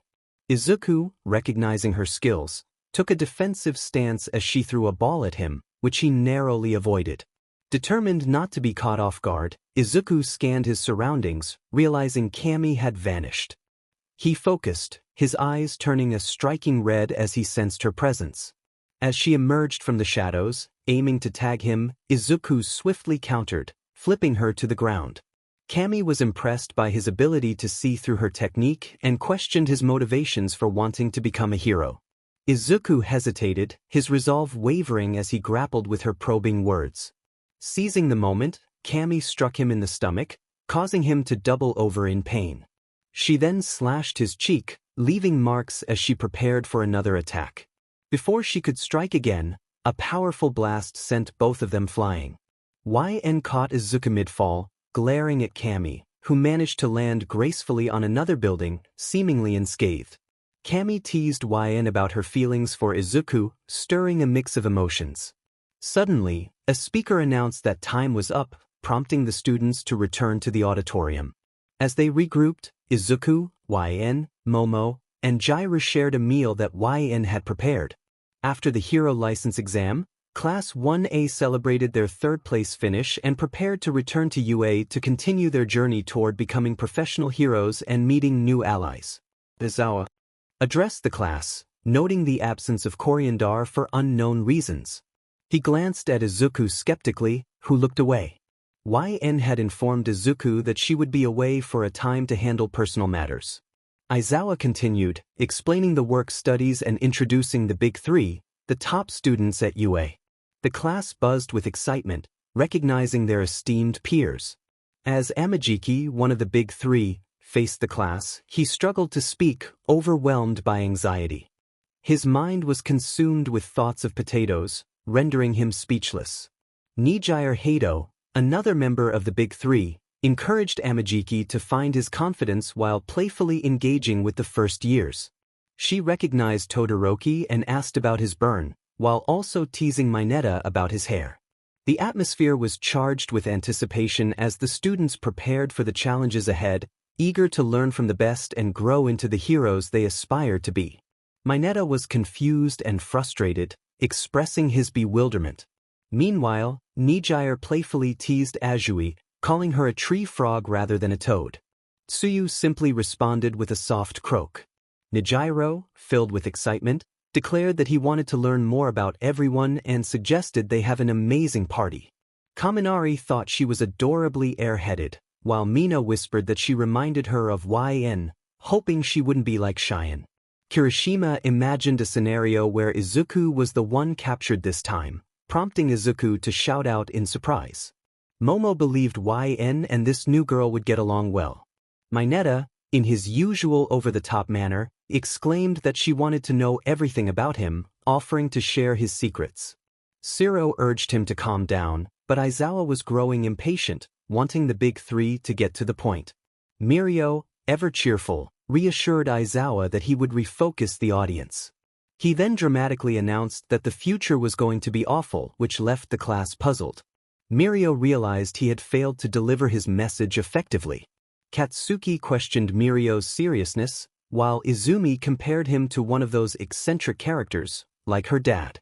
Mirio, sensing the students' frustration, decided to reveal his true intentions. He wanted to challenge all of them to a fight alone. Nijire shared a cautionary tale about a student who had quit being a hero out of frustration, reminding everyone of the importance of perseverance. She touched Mina's horns, which only frustrated Mina further. In a surprising turn of events, Mirio easily defeated all of Class 1A except for Izuku, who was analyzing Mirio's quirk and its mechanics. Mirio exuberantly declared his power, while Katsuki, overwhelmed, fainted. Mirio Togata had many opinions about him. He was a strong candidate for becoming the #1 hero, alongside YN and Izumi. Izuku Yagi was recognized as one of the best fighters in Class 1, a natural martial artist proficient in numerous techniques. He was known as the Boy Wonder, but he wondered if that would be enough to compete against Mirio. As Mirio charged at Izuku, Izuku dropped smoke grenades to obscure the area. He anticipated Mirio's movements, his eyes turning red as he focused on vital points to strike. However, despite his efforts, Mirio evaded the attack and countered with a powerful punch to Izuku's stomach, explaining that he had trained to counter such moves. Izuku managed to stay on his feet despite the pain, but no matter how hard he tried, Mirio always seemed to be one step ahead. Ultimately, Izuku lost the match, while Mirio celebrated his victory. Mirio then explained his quirk, permeation, emphasizing that it wasn't inherently strong but had been honed through years of training. Izuku respected Mirio for his dedication, especially upon learning that Izuku was quirkless. Mirio admired Izuku's determination to pursue his dreams despite the odds. Suddenly, YN burst into the room, greeting everyone enthusiastically after being away for 5 weeks. Class 1A welcomed YN back with joy. Mina expressed her concern for YN's absence, relieved that they were reunited. YN and Mina shared a warm hug, which YN playfully tightened, causing Mina to squeal. Izuku watched the scene with a smile, contemplating the need to take more initiative in his own life. Meanwhile, in a different location, a mysterious figure criticized twice for the state of their meeting place, which led to a conversation about the sick members inside. Shigaraki noted that they had captured a significant target, hinting at deeper plans unfolding in the shadows. As the young heroes were on their path to becoming true heroes, the villains were also advancing into the darkness, setting the stage for future encounters. The narrative shifted back to All Might, who was reminiscing about his past while on a plane with Izumi. She was excitedly pointing out the floating city of Island, where they would spend their summer vacation.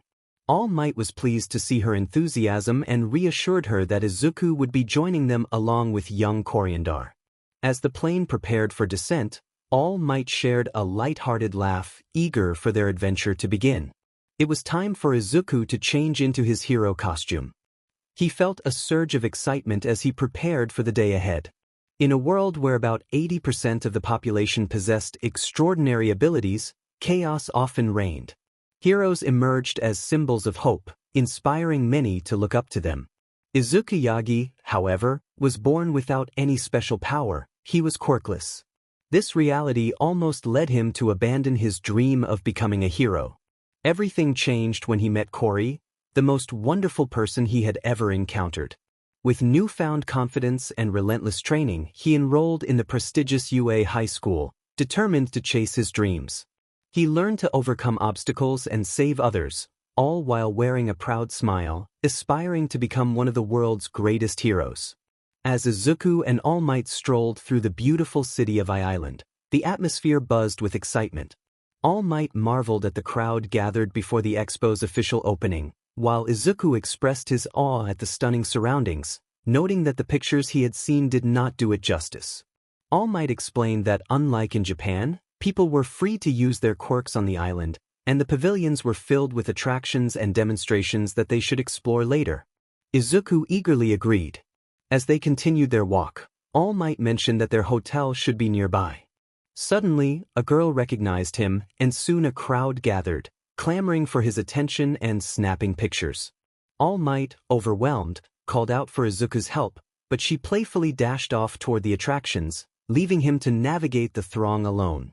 After some time, All Might managed to escape the crowd, wiping his face, which had been covered in kisses from enthusiastic fans. Izuku, enjoying popcorn and soda, offered him some, but he declined. He then mentioned wanting to visit an old friend he hadn't seen in a while and asked Izuku to join him. Excited at the prospect of meeting one of his father's friends, Izuku readily agreed. All Might whispered a reminder to keep their special secret about one for all to themselves. As they walked, Izuku inquired if All Might's friend knew about his family.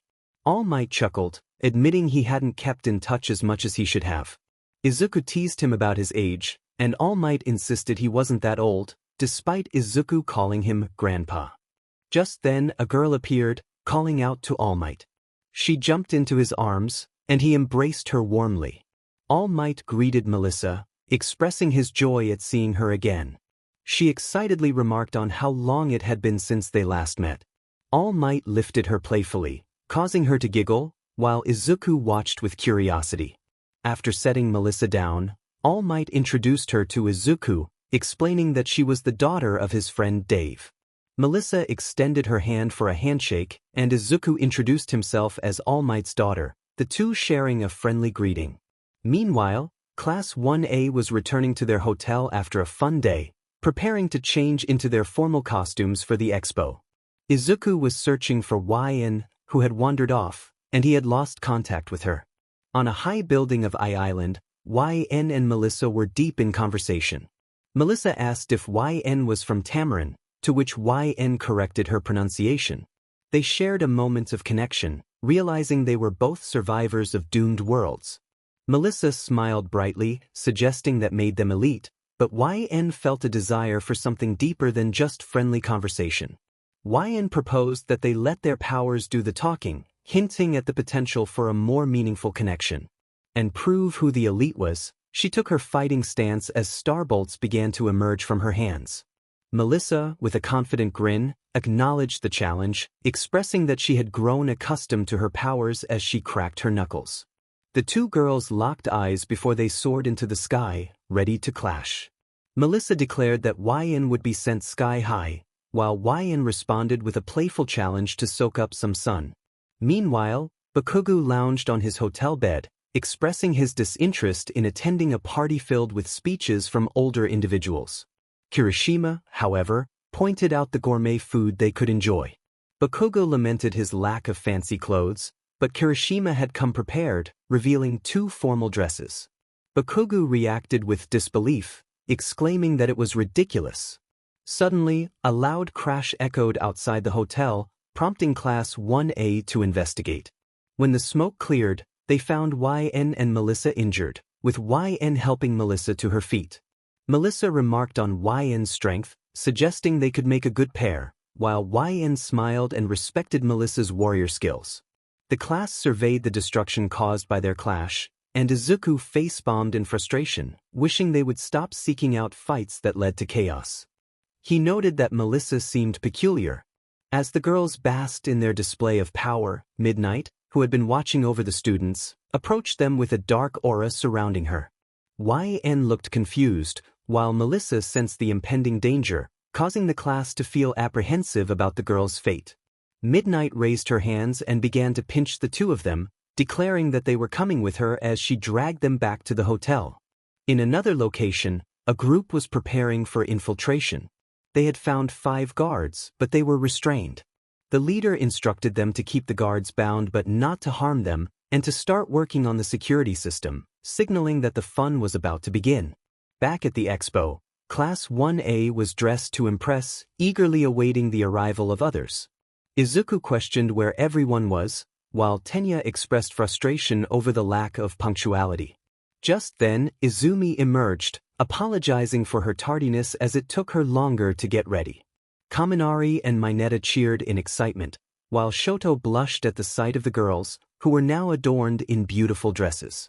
Jiro remarked on how fancy her outfit was, feeling like it was a costume, while Kaminari expressed relief that she wasn't in a t-shirt. Mineta chimed in about the jacket, leading Jiro to jab them both with her earphone jack, telling them to be quiet. Kaminari protested that it was meant as a compliment, but Jiro insisted it wasn't.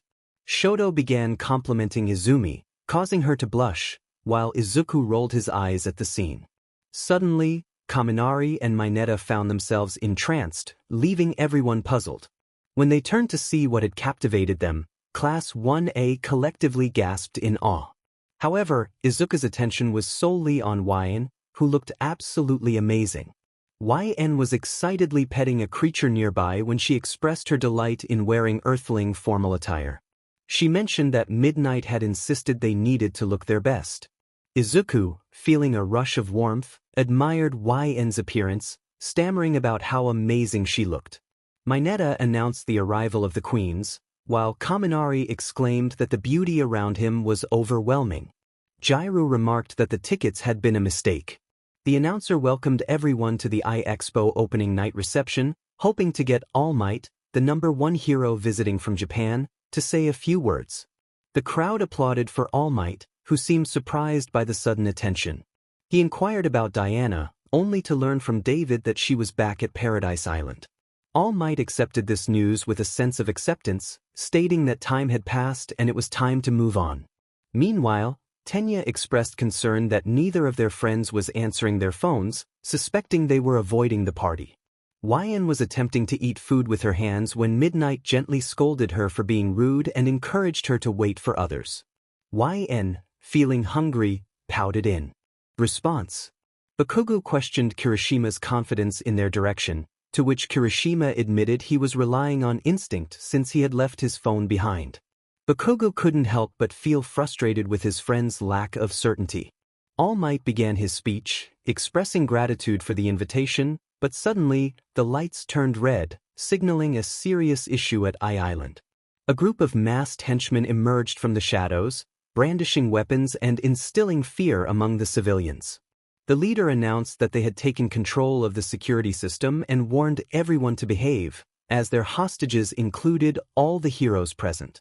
As the heroes were restrained by high-tech chains, All Might attempted to stand against the villain, who responded with a swift kick that sent him to the ground.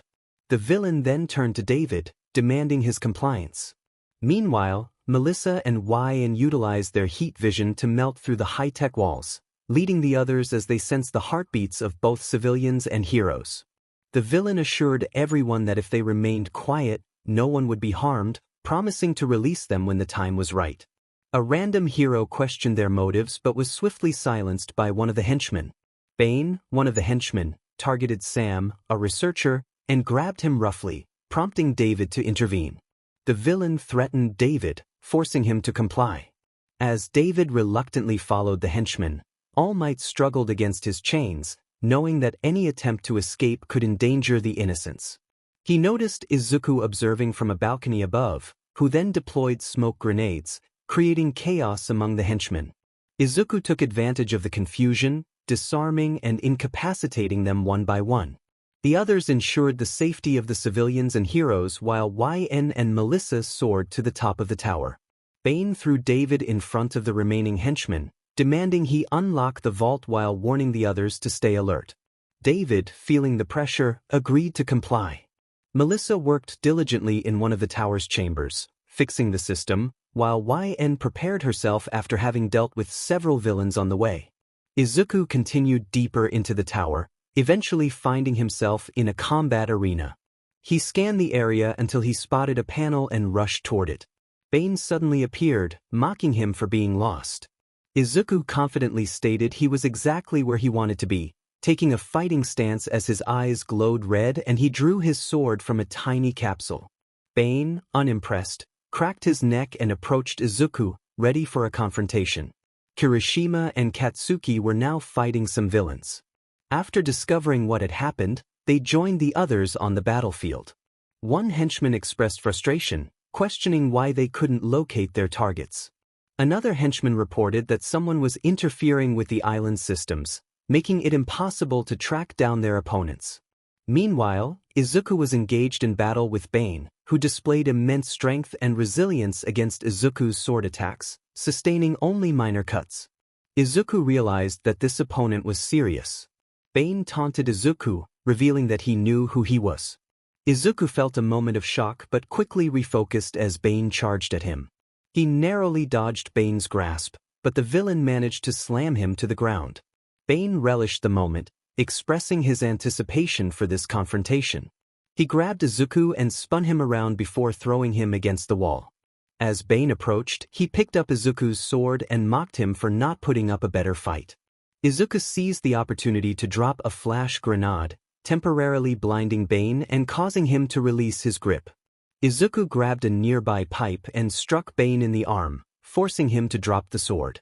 He then swept Bane's legs and retrieved the weapon, but Bane quickly recovered and knocked Izuku away. Bane cracked his knuckles, challenging Izuku to a fight to the finish. Izuku, determined, charged at Bane with his sword raised. Bane took his stance and attempted to punch Izuku, who skillfully dodged and managed to stab Bane in the stomach. Bane fell to the ground, and Izuku, reflecting on his actions, turned away, thinking the battle was over. However, Bane was not finished. He grabbed Izuku from behind and lifted him, warning him never to turn his back on an enemy.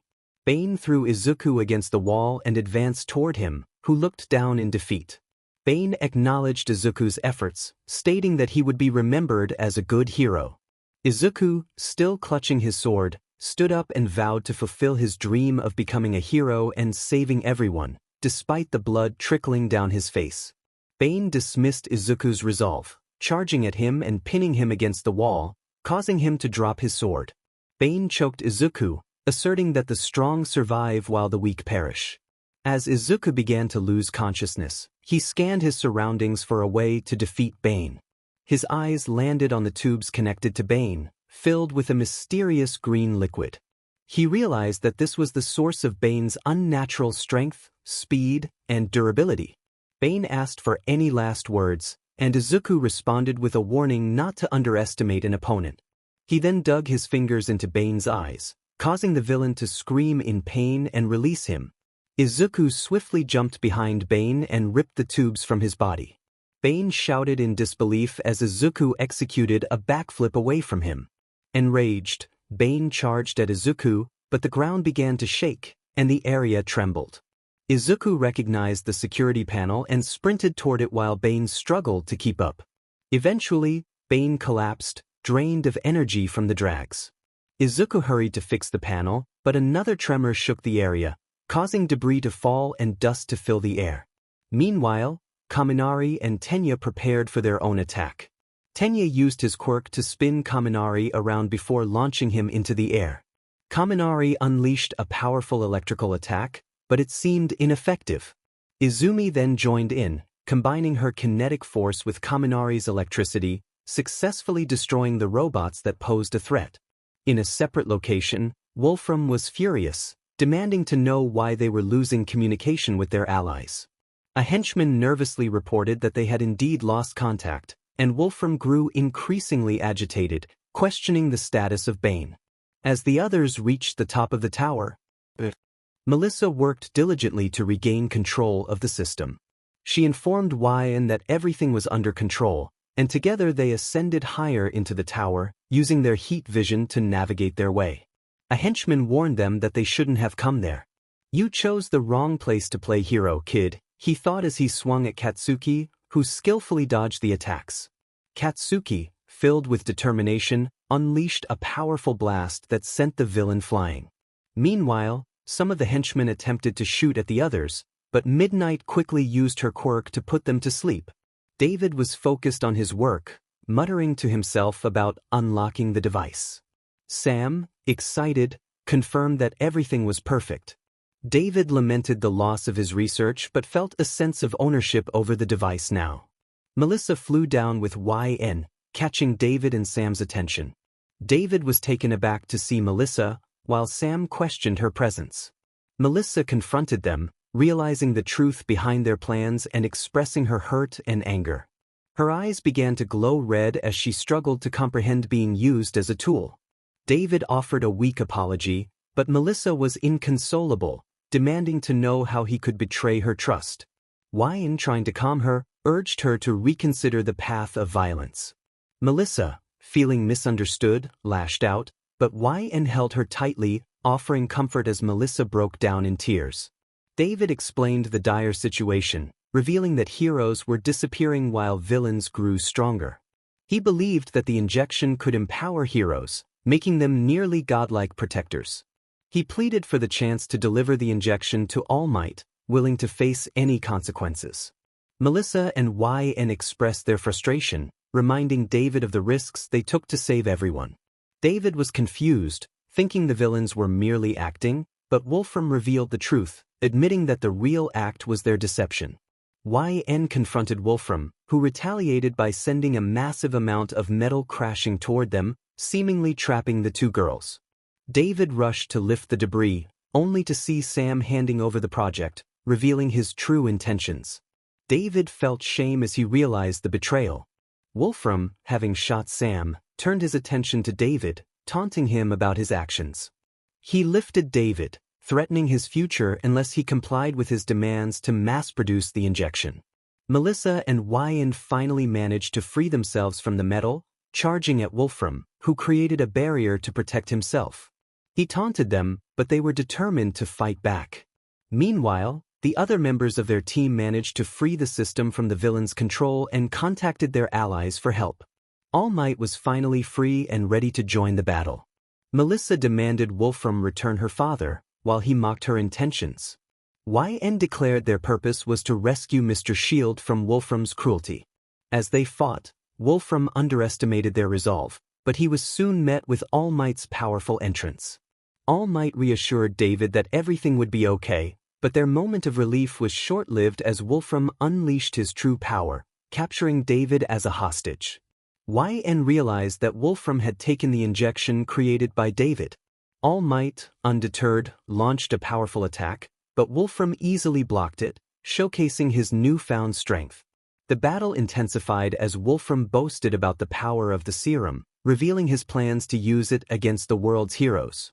As the fight raged on, All Might, YN, and Melissa prepared to confront Wolfram, determined to protect their loved ones and restore peace. Before Wolfram could attack again, Shoto used his ice to prevent it. Wolfram looked up to see what seemed to be glowing orbs. Wait, those were bombs. The bombs caused a powerful explosion.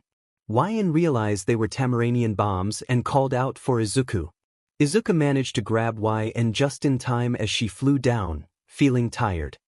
He reassured her that he had her. Kirishima joined in, stating that they all had her back, and soon the entire Class 1A was joining the fight. All Might felt inspired by his students' determination and knew he couldn't let something so foolish hold him back. Once YN regained her strength, she began launching starbolts at Wolfram while Melissa used her freezing breath.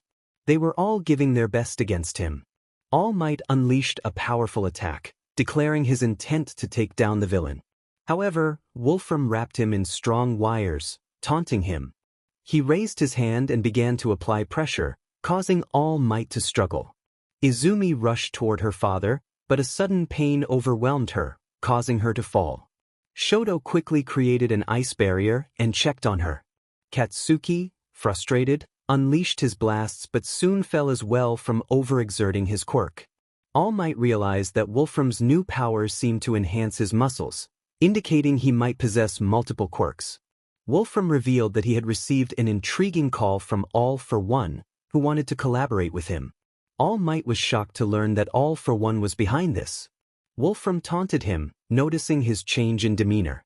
All Might attempted to punch Wolfram, but he used his quirk to crush him with metal debris. Class 1A shouted in horror at the sight of their mentor in danger.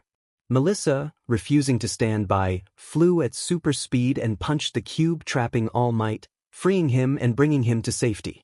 Wolfram was furious at the intervention.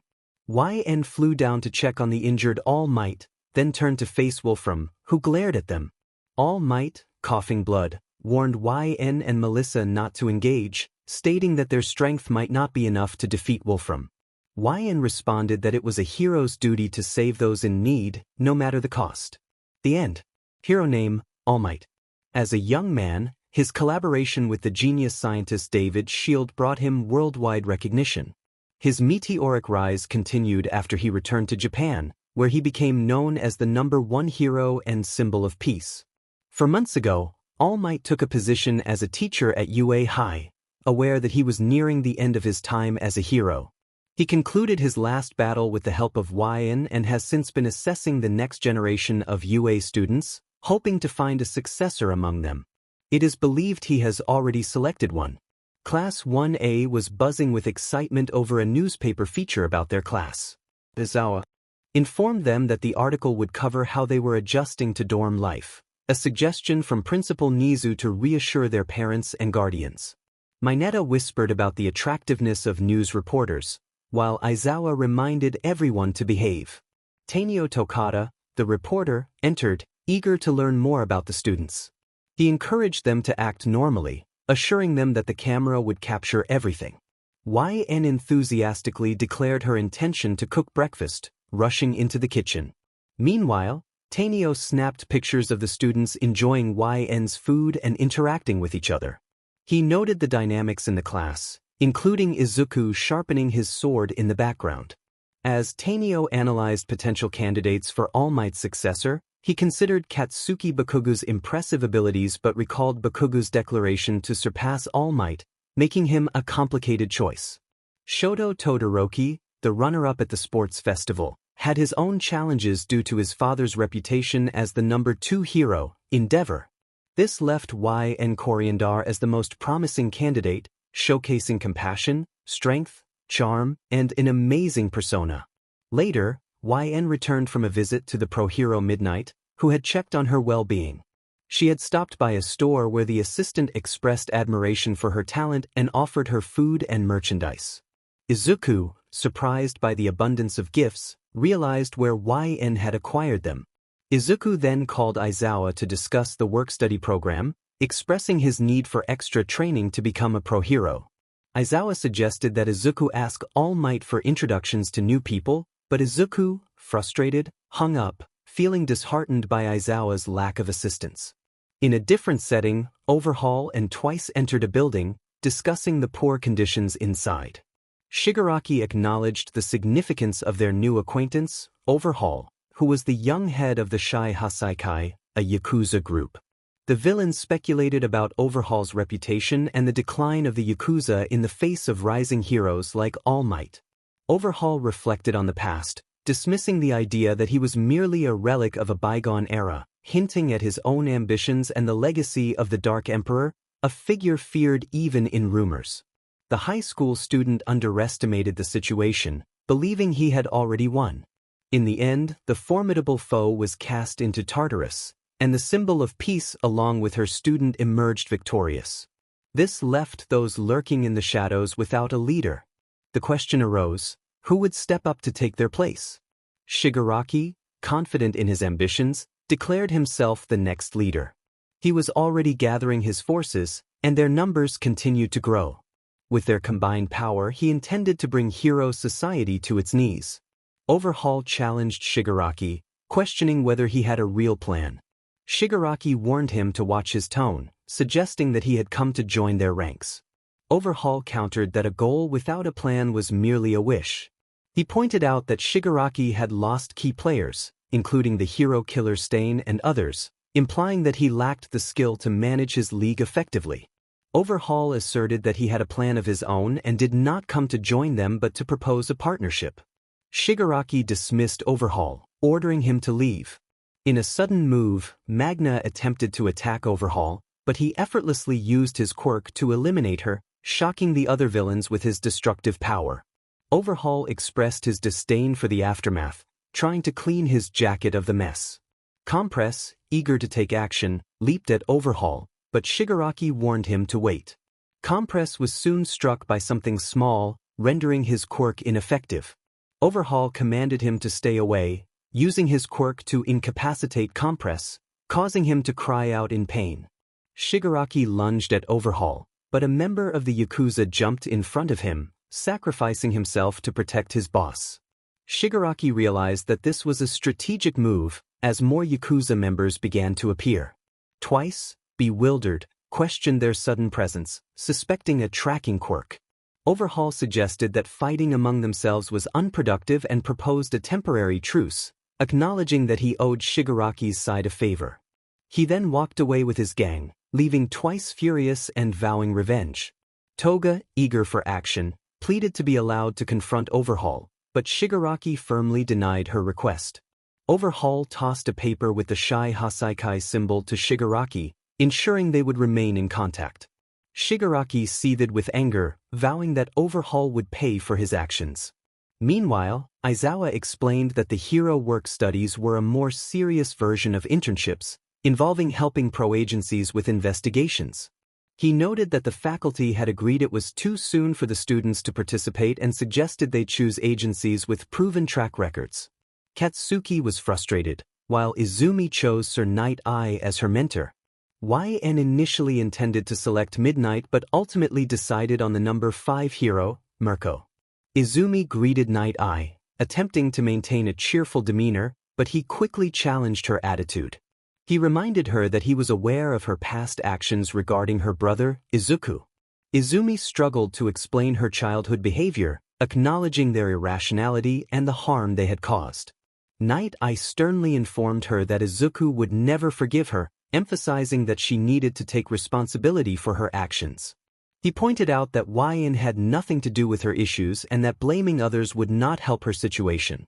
He asserted that YN was the one who could provide the love and compassion Izuku needed, and that Izumi's friendship with her would not mend their broken relationship.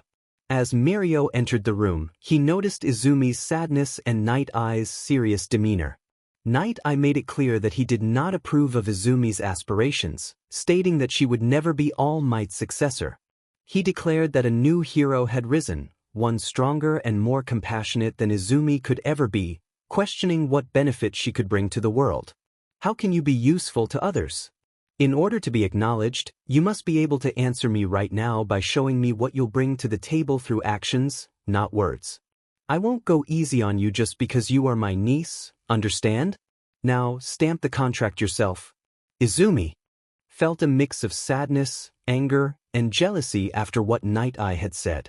Night-Eye instructed Mirio to wait outside. Mirio complied, stepping out and thinking that things didn't look good for Yagi. Her future seemed to darken, especially against Sir's quirk. The odds were grim, and it felt impossible to even get close to that sting. Izumi attempted to snatch the sting from Night-Eye's hands, but it seemed impossible to get close to him, he was too fast. Night-Eye taunted her, questioning if that was all she had and calling her useless. He claimed that YN would always rise above her. Izumi, filled with rage, charged at him, but he dodged her punch effortlessly. As a minute passed, Izumi backed away briefly, her anger and envy escalating as she realized she couldn't overcome his foresight. She charged again using full cowl at 20%, but crashed against the wall when he moved aside. Night-Eye expressed his disappointment, stating he had high expectations for her but that she lacked the potential to become the symbol of peace. He criticized her for whining about her problems while villains were growing restless, lamenting that All Might could have chosen better, like Izuku or Mirio. Izumi shouted in frustration, expressing her disdain for YN, whom she believed had everything handed to her. She stormed out of the office, leaving Sir Night-Eye shaking his head in disappointment. Mirio, confused by her outburst, called after her. Meanwhile, Mina congratulated YN for being trained by the number 5 hero, and Tenya praised her as an example to everyone. YN thanked her friends with a bright smile, while Kaminari and Siro acknowledged her talent, suggesting she was in another league. YN insisted they were all in the same league, and Izuku agreed. YN hugged him tightly, excited to see him again. As the others discussed who they wanted to join them, Izumi entered the dorm with a grim expression. YN greeted her with enthusiasm, asking if she managed to join in. Izumi, feeling mocked by YN's smile, replied that she hadn't. YN expressed sympathy and offered her some ramen, but Izumi declined, feeling frustrated and ashamed. She trembled with anger as YN checked on her, prompting Izumi to run away, not wanting to appear weak.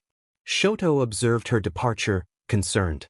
Aizawa broke the silence, announcing that Tokoyami and Izuku had been recruited by the number 3 hero, Hawks, which led to praise for the two. YN hugged Izuku again, nearly breaking his back. The next day, YN was on a scouting mission given by Miruko. While flying, she landed and began searching for a supposed villain when she accidentally bumped into a small girl. YN apologized and offered to help her up, noticing the bandages around her fragile body. Concerned, she asked if the girl was hurt. Overhaul, the girl's guardian, warned YN to be more careful and not cause trouble for the hero. Just like that, everything began to change. A little boy pointed out YN, calling her Starfire, and the little girl next to him admired her. Others speculated whether she would become a legendary hero, but YN remained focused on her mission to find the villain who had robbed a bank, reminding herself to stay vigilant. As YN continued her search, she flew down to stretch when she bumped into the girl again. After helping her up, YN noticed the girl was trembling. Overhaul reiterated his warning, and YN felt a growing concern for the child. Nijire caught up with YN, acknowledging Overhaul and expressing her fear while trying to maintain her composure. Overhaul inquired about their agency, but Nijire explained they were just students gaining experience through internships. As Eri, the little girl, clung to YN's leg, tears streaming down her face, YN felt a strong urge to protect her. Overhaul dismissed her reaction as a response to being scolded, but YN couldn't shake her concern for Eri's injuries.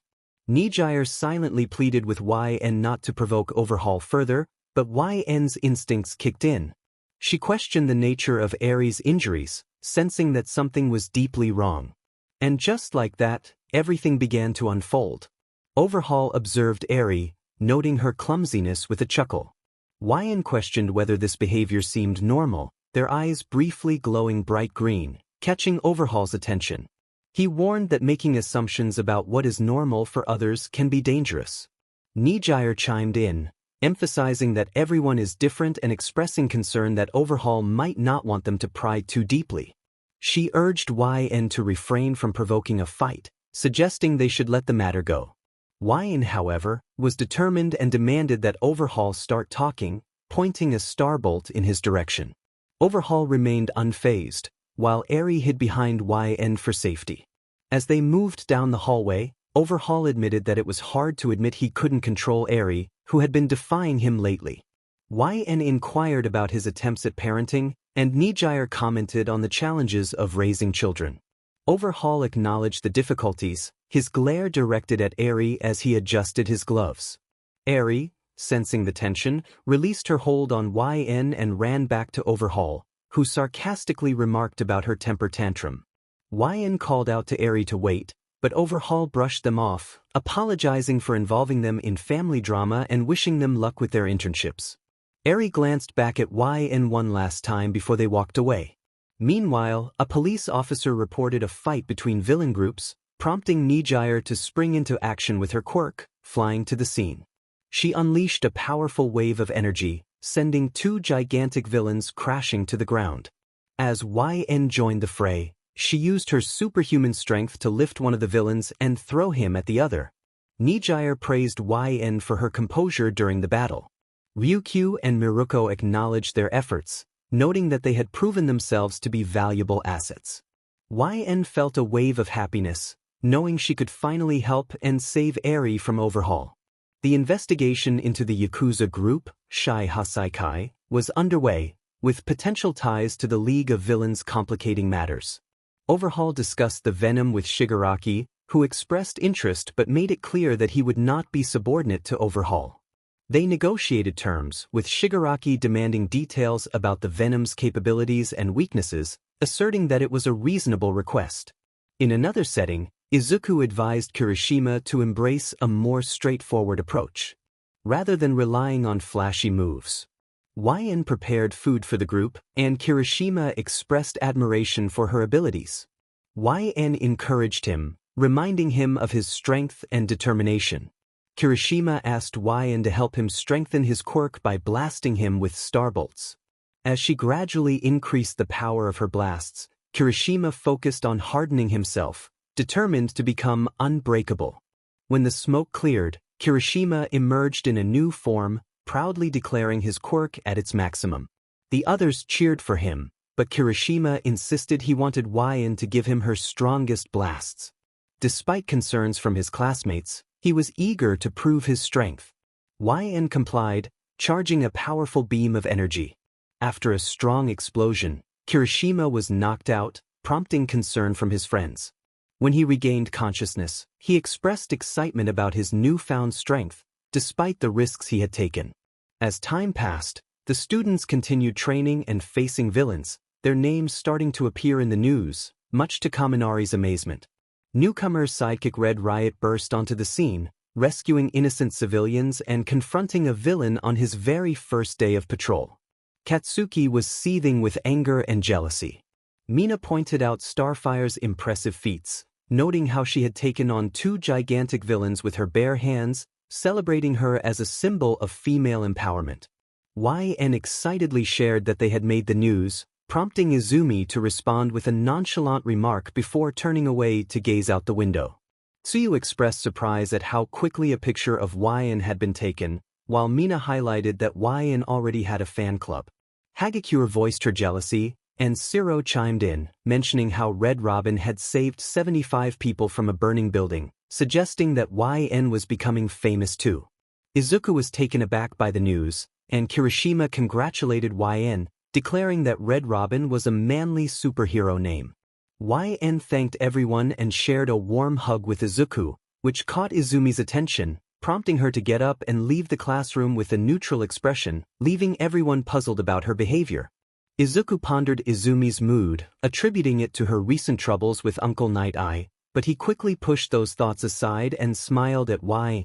Tenya reminded everyone that they now had provisional licenses and were seen as heroes, but emphasized that a student's top priority should be academics. The class questioned his authority, and Kaminari pointed out Kirishima's struggles with assignments. Kirishima mentioned that the teacher had offered extra lessons, while Siro admitted he should have taken advantage of that opportunity. Momo reminded everyone that they all learn at their own pace, and Kaminari shrugged it off. YN's thoughts lingered on a girl from the past, vowing not to give up on her. Night-Eye and Gran Torino discussed Izumi's potential involvement in the battlefield. Night-Eye expressed doubt about her future, citing her anger and jealousy as obstacles she might never overcome. Gran Torino argued that she deserved a chance, reminding Night-Eye that it wasn't her fault. Night-Eye lamented All Might's decision to pass on his quirk to her, calling her a disappointment to Hero Society. Gran Torino acknowledged All Might's mistakes but defended his efforts to improve. Night-Eye questioned whether things could ever get better, but Gran Torino saw a glimmer of hope in YN, comparing her courage to Nana's. Meanwhile, Eri rested in darkness, reflecting on the warmth and safety she felt when YN held her. As plans for an operation began, a figure reported to his boss about a gathering outside, indicating that the police were closing in. Overhaul instructed his team to proceed according to plan. A police officer briefed the heroes on Night-Eye's intel regarding the Hasaikai group's headquarters, where a girl they aimed to rescue was being held. They were warned about the dangers they would face and reminded to stay sharp. Fat Gum stressed the importance of identifying and apprehending all members quickly. Kirishima noted the urgency of the situation, while Tamaki commented on the early hour. Tfuyu expressed her confusion about the collaboration with the police, and Nijire acknowledged the official nature of the operation. Mirio pointed out YN's determination, and Izuku felt uneasy about Izumi's assignment, worried she might take unnecessary risks. Mina suggested they could take down both the Hasaikai and the League of Villains simultaneously, and YN rallied the group to move out. Aizawa reminded them to use their heads and not just their strength, before leading them into the operation. As they approached the location, a large Yakuza member emerged, sending everyone flying. YN and Izuku managed to grab the police officers. The villain questioned their presence, and Mina was incredulous at how they had been discovered. Kirishima urged everyone to fight, activating his quirk as the villain began to grow in size, releasing green smoke. Izuku recognized the situation and prepared for the confrontation. The villain shouted in anger, but Miruko intervened with a powerful kick, urging the heroes to move forward. The young pro-heroes, Sir Night-Eye, and the police rushed into the house. Some members attempted to confront the police, but Izuku quickly deployed flash grenades, incapacitating 3 of them. YN burst into the mansion, soaring through the air. Rock-Lock observed the situation, noting the aggressive tactics of their opponents. Fatgum urged the team to follow YN, recognizing her as their lead. Mirio expressed confidence in their abilities, and Izuku affirmed their determination to take down the remaining foes. As YN flew, Izumi unleashed her kinetic force, sending their attackers sprawling. YN focused on her mission, determined to reach Eri. She thought about how this time would be different. She would save her. Chrono listened intently, aware of the approaching heroes. Overhaul acknowledged the urgency of their situation, realizing they could not afford to be discovered. He instructed Chrono to ensure their story remained intact, emphasizing the importance of their carefully groomed operatives. As YN ventured deeper into the mansion, the environment began to shift unexpectedly, distracting her. She wondered what was happening. Izuku shouted about the twisting surroundings, while a police officer speculated that it might be one of Chisaki's allies manipulating the space, turning the halls into a living. Chisaki reveled in his newfound power, taunting the heroes. Eri, frightened, hid behind a rock as YN prepared for battle. Chisaki declared his intent to fix the heroes, asserting his dominance. After a chaotic confrontation, the remaining heroes emerged from the wreckage of the mansion, disoriented. Night-Eye expressed disbelief at the situation, while Aizawa urged him to focus on helping Coriandar before it was too late. Izuku, driven by determination, led the way, with Night-Eye and Aizawa following closely.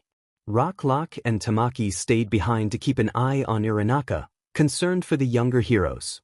Twice suggested making a quick escape, while Toga expressed her desire to see YN in action, ready to protect her at all costs. She plotted a plan with Twice, eager for the ensuing chaos. Izuku, Aizawa, Night-Eye, and the police found Mirio, who had just defeated Chrono.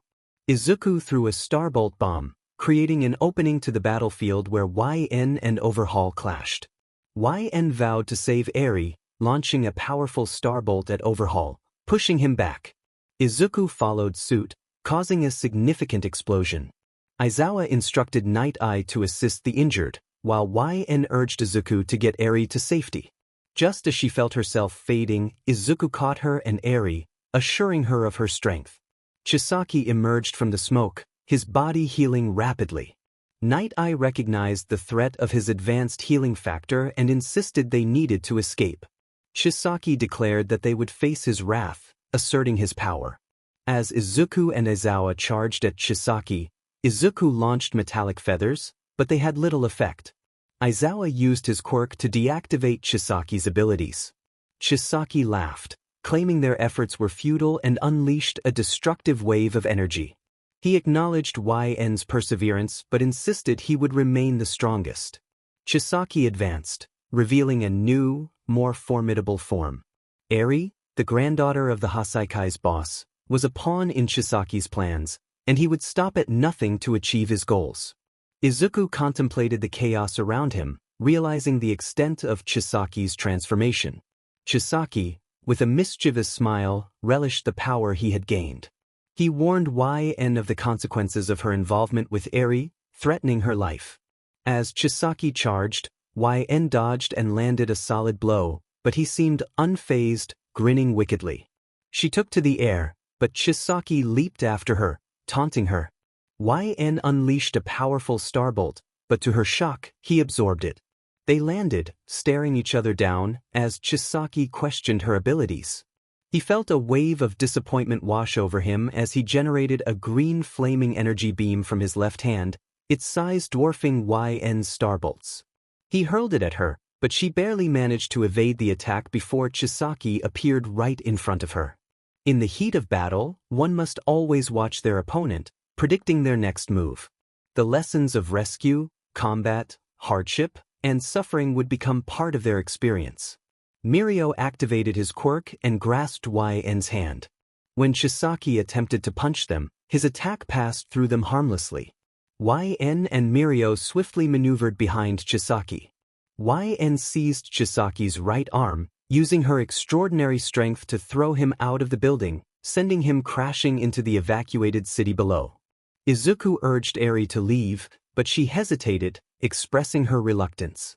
Overhaul's words echoed in her mind, labeling her a cursed human. Tears streamed down her face as Izuku looked on, feeling her sorrow. Chisaki unleashed his fury, hurling entire buildings at the police who tried to stop him, creating chaos in the streets.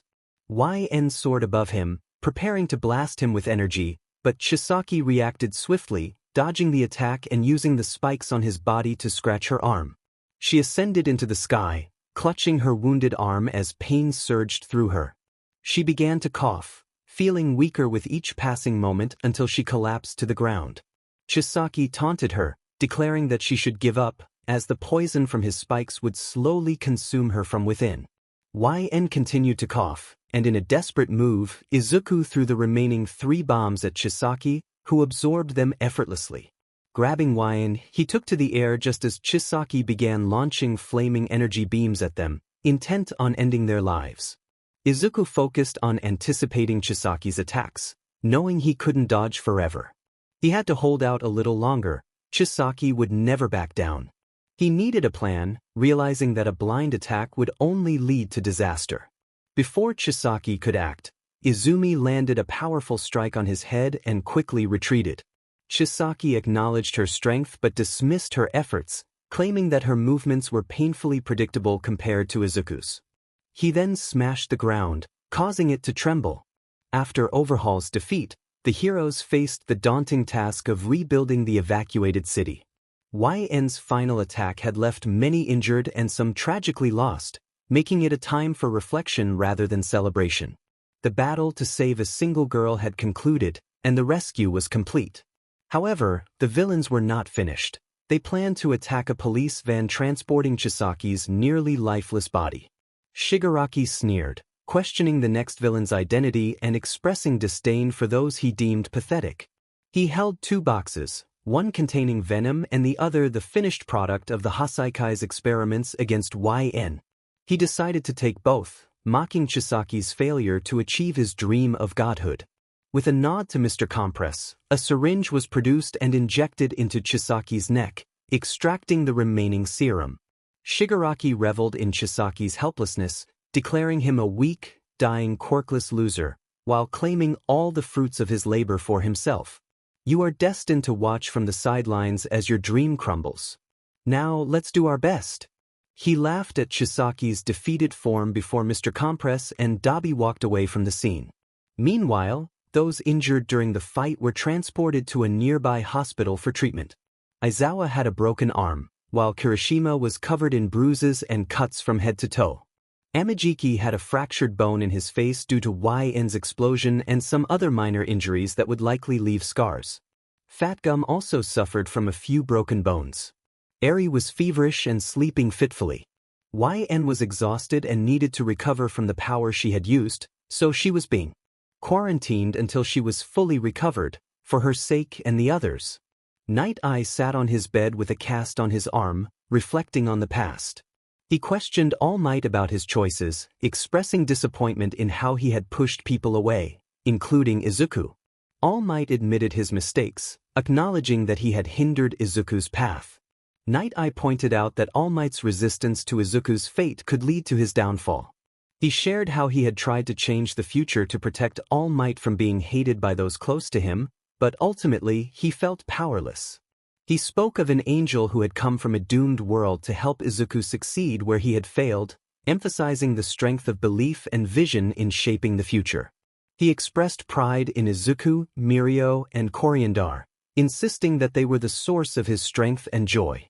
Izuku was now walking toward YN's room, as Recovery Girl had already healed every student involved in the raid. On his way, he encountered Izumi, who still looked sad and gloomy. However, Izuku felt indifferent. She had never cared about him, so he felt no obligation to care about her. He knocked on YN's door, only to find it already open. Panic set in as he entered the room and noticed YN's hospital clothes on the ground. Just then, he heard the bathroom door open and turned to see YN, who greeted him with a calm smile while she was changing. Izuku's expression turned stunned, and his face flushed red at the unexpected sight. Moments later, overwhelmed with embarrassment, Izuku ran out of the room, apologizing as he left. YN finished dressing and was left confused by his sudden departure. Outside the hospital, Izumi sat on a bench, deep in thought about her life choices, her treatment of her brother, and her rivalry with YN. She began to question her worthiness of one for all, reflecting on Night-Eye's words and All Might's choice to pass the power to her. She contemplated returning one for all to her father, feeling unworthy and recognizing that the quirk had begun to reject her. She accepted that she was not the chosen one and realized the painful truth about her misunderstandings regarding Izuku and YN. All Might, the symbol of peace, was a face known around the world.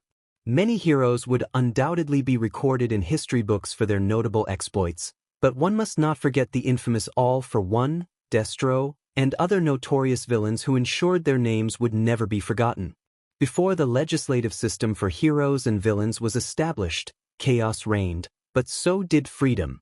A new adventure was about to begin, as Gentle Criminal introduced himself with enthusiasm. Ojiro asked if the others were preparing for their work studies, to which Kirishima and Izuku responded affirmatively. Ojiro reassured them that they would handle the school festival preparations while Izuku caught up. YN eagerly asked if she could join, but Izuku reminded her that she still needed to recover and rest until her powers were fully restored. He promised that she could join them once she was okay, which brought a smile to her face. Mina excitedly mentioned the many decisions to be made about costumes and choreography, while Kaminari and Jairu discussed trendy ideas for the festival. Class 1A from the Hero course was preparing for a concert, and it was meant for the general studies students. Izumi reflected on the situation, feeling a mix of emotions. One student expressed disbelief at the perceived arrogance of Class 1A, questioning why they thought anyone was eager to see their performance. Another student pointed out the lack of awareness from Class 1A, recalling how they had been attacked by villains and subsequently went to a summer camp only to face more trouble there. The consequences of their actions had affected everyone, and the students felt frustrated, especially since one of their classmates had been kidnapped due to a betrayal. As Izumi looked down, Shoto thought of his twin sister, while Bakugou shot a glare at the general studies students, clearly annoyed by their comments. Later, the students of Class 1A, excluding Izuku and Kirishima, gathered in the dorms to make decisions for the festival. Tenya urged everyone to act quickly, emphasizing the limited time they had. Hagakure suggested they start by choosing a song, while Ojiro admitted he wasn't familiar with popular music and deferred to the others. Shoto echoed his sentiment, and Siro insisted they needed something with a good beat. Mina chimed in, excited about the prospect of performing. YN then placed a hand on Jairu's shoulder, giving her the most adorable puppy eyes. Juru, feeling the pressure, whispered for YN to stop. However, YN intensified the puppy eyes, prompting Jairu to whisper in frustration about the cuteness overload. Eventually, she relented, agreeing to sing if YN would stop with the pleading expression. YN responded with a bright smile, playfully stating that she made no promises. Hagakure was thrilled at the prospect of Jairu singing, and Jairu confirmed that they would perform together. Just then, Mina shouted for the music to start, and Izuku and Kirishima returned from their lessons, curious and a bit tired, eager to see how the two would sing. Mineta attempted to play the guitar but found it difficult to reach the strings. Frustrated, he ran away in tears, lamenting his character design. Ojiro announced his participation in the dance crew, boasting about his ability to move well with his tail. Shiro chimed in, saying he could use his tape for special effects. Meanwhile, YN picked up a guitar and began to play. Kirishima commented on YN's performance, expressing how manly it was. Hagakure was impressed, exclaiming how awesome it was that YN could play the guitar too. Ochako, rolling her eyes in annoyance, seemed less enthusiastic about the whole situation.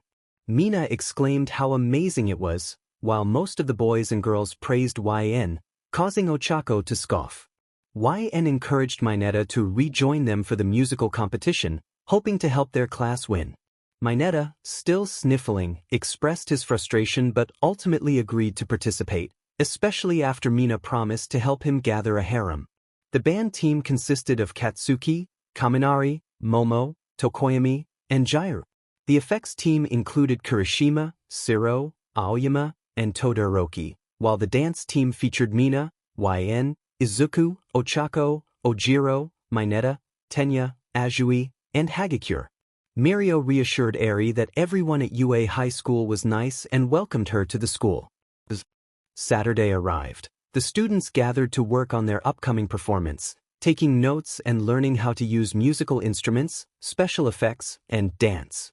While Izuku was learning to dance, he suddenly found himself punched in the head, leaving a mark. Mirio playfully called it a sneak attack and encouraged Izuku to react quicker. Class 1A greeted Mirio, who then introduced Eri, who emerged from the bushes with a bright smile.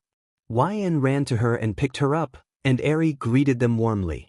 Ojiro jokingly questioned if YN and Izuku had a secret child, which Izuku awkwardly denied.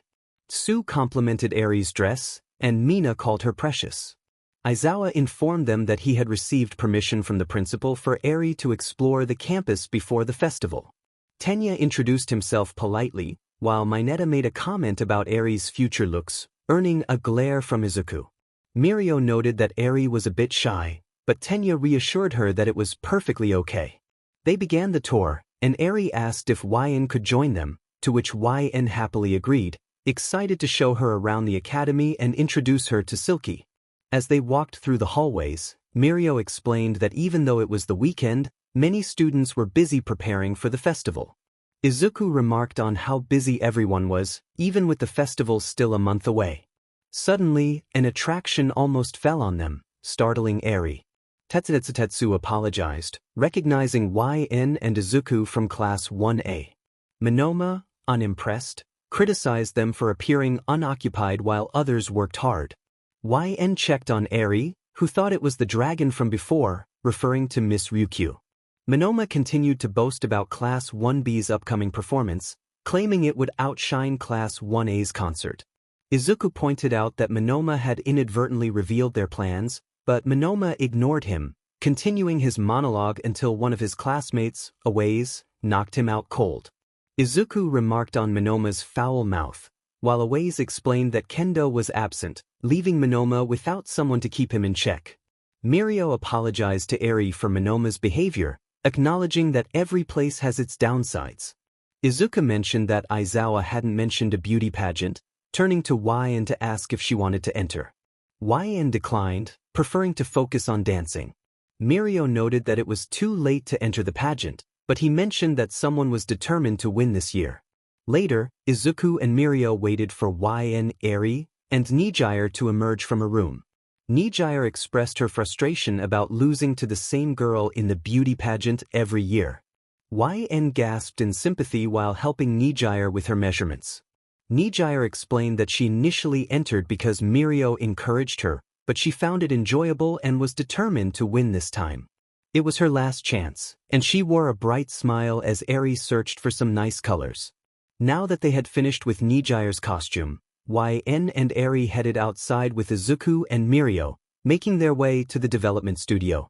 The students were trying out for the festival, with YN teaching Izuku how to dance by focusing on positive emotions and the things he enjoyed, which helped him immensely.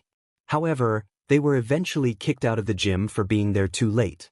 Despite that, their excitement for the festival remained high, and they continued practicing even in the dorms. YN encouraged Izuku, counting 1, 2, 3, 4. See, friend Izuku? You're using positivity to dance. What makes you happy? Izuku didn't respond right away but playfully pinched her cheek, leaving the redhead confused. He hinted that she would receive something special the next day after training, but when she pressed for details, he remained tight-lipped, insisting he couldn't tell her. She pleaded with him, poking his cheek, but he simply shook his head, refusing to give in. Kaminari chimed in, reminding them that the performance was at 10 the next morning, and most places wouldn't open until Izuku then pulled Kaminari aside, whispering about a jewelry store nearby that opened at 8 a.m. Kaminari teased him about becoming a man, to which Izuku pointed out he was still a teenager. Mina, eager for rest, suggested they all get to sleep. Kirishima rallied everyone to make a final promise to do their best and rock the festival.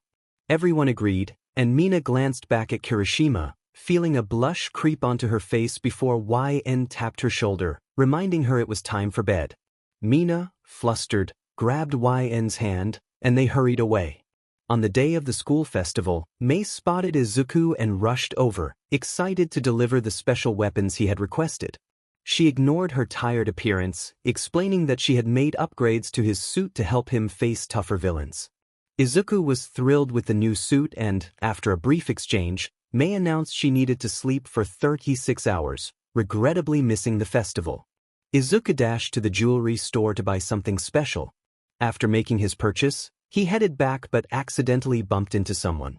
The man, gentle criminal, expressed annoyance at being interrupted, mentioning the exquisite tea he had been enjoying. La Brava, with him, acknowledged the nickname he used for her. Izuku realized they were discussing the fancy tea Momo had made for them, and his instincts kicked in, sensing something was off about Gentle Criminal. As they conversed, Gentle Criminal complimented Izuku's refined taste, but Izuku remained cautious, recognizing the villain's identity. He warned Gentle Criminal not to proceed with whatever plan he had in mind, determined to protect his friends and school. Gentle Criminal acknowledged Izuku's perceptiveness and instructed La Brava to keep filming, revealing his intention to infiltrate UA High School. Izuku, refusing to let that happen, activated his new suit, which formed around him. Gentle Criminal attempted to use his quirk to create a barrier, but Izuku swiftly cut through it, ready to confront the villains. Gentle Criminal praised Izuku's speed and power, noting it was unexpected from someone so young. He then altered the ground beneath them, allowing him and La Brava to escape. Izuku flew into the air, calling out a warning to stay away from his school. He threw his robin rangs at them, but Gentle Criminal manipulated the air, sending the projectiles back at Izuku, causing them to explode nearby. The villain taunted Izuku, claiming that his scheme was essential for his rise to legend status and urged him to stay out of the way. As the smoke cleared, Izuku remained unharmed and realized he needed a powerful weapon. Just then, a high-tech gun formed in his hand, and he was introduced to Alfred, his artificially intelligent computer system, ready to assist him in the fight ahead. Stands for just a rather very intelligent system. It was created by Mei Hatsum to assist in the hero journey. Izuku expressed his gratitude for the advanced weapon, thanking Alfred for the impressive design. He took aim, ready to fire. Alfred counted down, and as Izuku pulled the trigger, a beam of energy shot forth, narrowly missing the villains, who managed to dodge just in time. Gentle Criminal, unfazed, remarked on the destructive nature of the weapon, insisting that he would not be defeated. He regained his composure and prepared to use his quirk again, looking skyward. Izuku landed atop a nearby building and aimed once more. Alfred counted down again, and this time, Izuku's shot struck true, sending the villains crashing into a ruined structure. Izuku thought to himself how amazing Hatsum's suit was and how she would undoubtedly have a bright future in the industry. Alfred acknowledged the praise, reminding Izuku not to be late for his chance with Ms. Coriandar. Izuku, slightly embarrassed, realized Alfred was quite perceptive. Meanwhile, Gentle Criminal and La Brava, bruised but determined, stood up. Gentle Criminal maintained his humor despite the situation, while La Brava insisted it was time to stop playing around. She grabbed the camera, which was still recording from a distance. Izuku confronted the villain, surprised by his nonchalance. Alfred suggested that Gentle Criminal enjoyed being artistic and poetic. Izuku warned him that his plans for UA would fail, revealing that the campus was on high alert. He pulled out a hidden weapon, questioning Gentle Criminal's intentions. Gentle Criminal explained that he sought to crash the school festival, wanting to prove himself as a master criminal without resorting to kidnapping or murder. Izuku countered that security measures would thwart his plans, and he urged the villain to surrender before it was too late. Gentle Criminal, confident in his partner's clever scheme to disable security, dismissed Izuku's concerns. As the tension escalated, Izuku signaled to Alfred for help with the security system and to alert the authorities. Alfred assured him he was already on it. Gentle Criminal, feeling the conversation was over, attempted to ensnare Izuku with his quirk. Izuku anticipated this move and threw his hidden weapon, which ricocheted until it landed on Gentle Criminal's shoulder and detonated. La Brava cried out in alarm, fearing for Gentle Criminal's safety. Elsewhere, Kaminari felt anxious as the event approached, while Momo encouraged him to relax. The group discussed their outfits, with Katsuki refusing to wear anything other than his usual attire. Shoto expressed concern about Izuku's absence, and Aoyama noted that Izuku hadn't informed anyone of his plans. Meanwhile, Gentle Criminal crashed into the forest, injured and humiliated by his own power. Izuku landed nearby, ready to take action. Alfred counted down once more, and Izuku aimed his weapon at Gentle Criminal. However, the villain used his quirk to redirect the beam back at Izuku, who was momentarily caught off guard. La Brava stepped in front of Gentle Criminal, pleading for him to stop.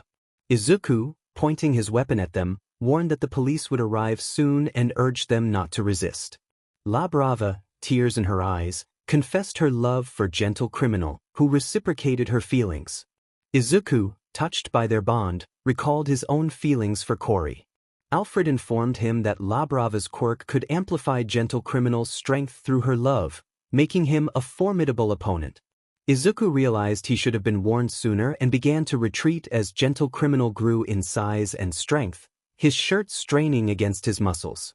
Gentle Criminal, who preferred not to resort to brute force, charged at incredible speed, delivering a powerful blow to Izuku, sending him crashing into several trees.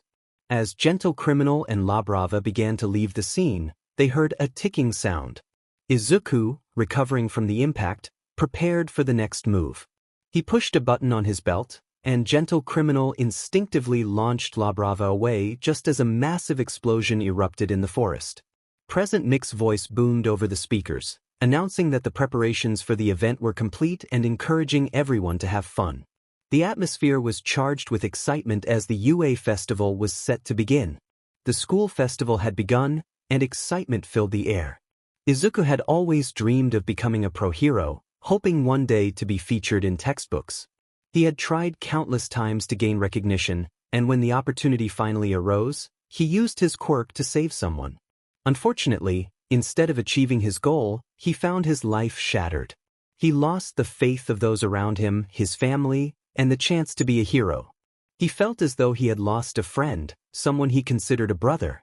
Forgotten and overwhelmed by pain, he had never wished for his life to turn out this way. Gentle Criminal and La Brava found themselves in Tartarus after being defeated by Red Robin. In their moment of defeat, they spoke with the young hero, curious about his motivations. He expressed a desire to be someone who could inspire the younger generation with hope for the future. He understood the feeling of being a reject, as he had experienced it himself. There was a time when he wished for his own end, but meeting someone special had changed everything for him. He would risk anything to keep her safe, a sentiment that resonated with the two villains, who appreciated his understanding. Meanwhile, Izuku was racing back to UA, with ectoplasm trailing behind him. His thoughts were consumed by the two villains and the importance of YN in his life. Eri asked Mirio if Robin would still be dancing, to which Mirio reassured her that he would indeed join in. Backstage, Class 1A was preparing for their performance.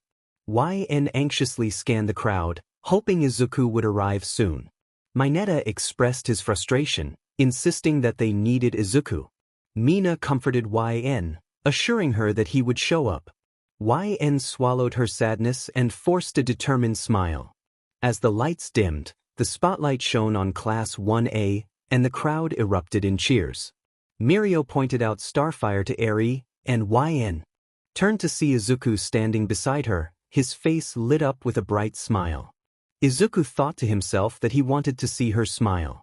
Kaminari encouraged Jairu with a smile, while Katsuki prepared his explosions, mentally gearing up for the performance. YN grabbed Izuku during the song and headed backstage, leaving Eri confused. Eri watched as they disappeared, wondering where they had gone. Mirio encouraged her to keep watching, confident they would return. As Jairu sang and the others danced, some of the haters struggled to suppress their cheers for Class 1. Kirishima anticipated the next big moment. Shoto used his ice powers while Momo created confetti with her quirk, and the other members of Class 1A added special effects with their abilities. Suddenly, Izuku was thrown into the air, and YN used her flying abilities to catch him. The crowd erupted in cheers, and Eri's face lit up with a bright smile. Mirio, watching Eri's joy, felt tears of happiness well up in his eyes. After the spectacular show concluded, the audience cheered louder than ever. Once the performance ended, everyone began to clean up the gym. Mirio praised his classmates for their hard work. Eri expressed her excitement about the show, describing how scary it was at first but then turned into fun as everyone danced and the lights flashed. YN hugged Eri, who returned the embrace. When they pulled away, Eri noticed the tears in YN's eyes and the smile on her face. YN expressed her happiness that Eri had such a wonderful time. She kissed Eri's forehead, causing the girl to blush with embarrassment. Mirio teased about being the annoying uncle, prompting Izuku to playfully retort. The students from other classes began praising Class 1A, even those who had previously been critical. Shoto searched for Izumi but felt a pang of sadness when he realized she was not there. Momo complimented Shoto on their collaboration, which brought a smile to his face. As the day continued, everyone enjoyed the festivities, and Nijire shone in the beauty pageant, wearing an outfit designed by YN. Izuku noticed Mirio blushing at Nijire's performance, which made him smirk. As the sun began to set, it was time to go home. Izuku thanked everyone for coming and prepared a surprise for Eri, a candy apple made by Kori, the last one since Silky had eaten the rest. Aizawa reminded them that they would see each other again soon. Eri declared it the best thing ever, her happiness evident. Later that night, while everyone else was asleep, YN and Izuku remained awake. YN flew down to the dorm where Izuku was waiting. He revealed he had been thinking about their relationship and suggested they take the next step. He expressed his hope that they could live together as a couple. YN was surprised but intrigued by the idea. Izuku nervously asked if she would be his girlfriend, presenting her with a necklace. As YN held it, she contemplated the implications of their relationship, noting that gossip would follow them if they were in Tamarnaen, but she felt safe living here with him. Suddenly, Kaminari's loud voice interrupted their moment, revealing that the entire class had been awake and listening, some even taking pictures and videos. Izuku blushed and chased after them, while YN smiled, feeling a mix of embarrassment and joy. The story continued with the students of Class 1A enjoying their vacation on Nobu Island, taking a break from their hero duties while still keeping an eye out for anyone in need. Katsuma called out for his sister Mahoro as he searched the park. Izuku flew down to assist him, introducing himself and offering help. However, Mahoro scolded Izuku for being late and criticized UA High School, leaving him feeling annoyed. As Mahoro and Katsuma prepared to leave, YN landed nearby, playfully asking Izuku how it went with the siblings. Alfred confirmed that YN was also a child, which made Izuku shout in frustration, causing YN to giggle at the scene. Meanwhile, Mahoro was with her younger brother, enjoying ice cream. She complained about UA and its students, whom she deemed incompetent. However, her brother thought they were actually nice, especially Izuku, which sparked an idea in Mahoro to make the young heroes look bad. At UA High School, All Might pondered whether it was wise to send the kids out alone. Aizawa reassured him that they could handle themselves, especially with YN and Izuku there to protect them. All Might felt a twinge of disappointment when Aizawa only mentioned Kori and Izuku, neglecting to mention Izumi, and he wondered why she had returned the one for all to him. Class 1A students were resting after a long day, sipping on orange and grape juice that YN had prepared. They were surprised by her energy and lack of sweat, which she explained was due to the sun boosting her powers, with her fiery hair being a part of her abilities. Momo reminded everyone that while they were heroes, they were still students and needed to work hard to earn the island's respect and trust. Hagakure pointed out Izumi, who was in the corner, absorbed in a magazine and not paying attention to anyone. Suddenly, the young heroes they had helped arrived at their residence, bringing food and expressing their gratitude. They all sat down to eat together, and after enjoying the meal, they cleaned up. Izuku remarked on how delicious the food was, feeling full. YN mentioned the love and care that went into the meal, especially the mustard. Mina teased Izumi for not contributing, prompting the other girls to invite her out. When they asked if YN would join, she declined, stating she wanted to stay and work with Izuku. The girls sighed in unison, while Izumi coldly wished them a good night before retreating to her room. In her room, Izumi took out her frustrations on a punching bag, thinking about YN and how she felt overshadowed by her. She wished YN would disappear for a while so she could regain the attention she felt she had lost. As she punched harder, her kinetic energy surged, causing her room to tremble. When she finally stopped, she looked around at the mess she had created and sighed. While cleaning, an old, dusty picture fell from one of her books. It was special, depicting her, Izuku, Katsuki, Shoto, and Shion when they were little. As she gazed at the photo, memories flooded back of happier times when they were all friends. She recalled how things changed when they discovered their quirks, especially how they had bullied Izuku before Coriandar appeared and helped him gain confidence. Katsuki, despite his hot-headedness, had even admitted to respecting Izuku a little.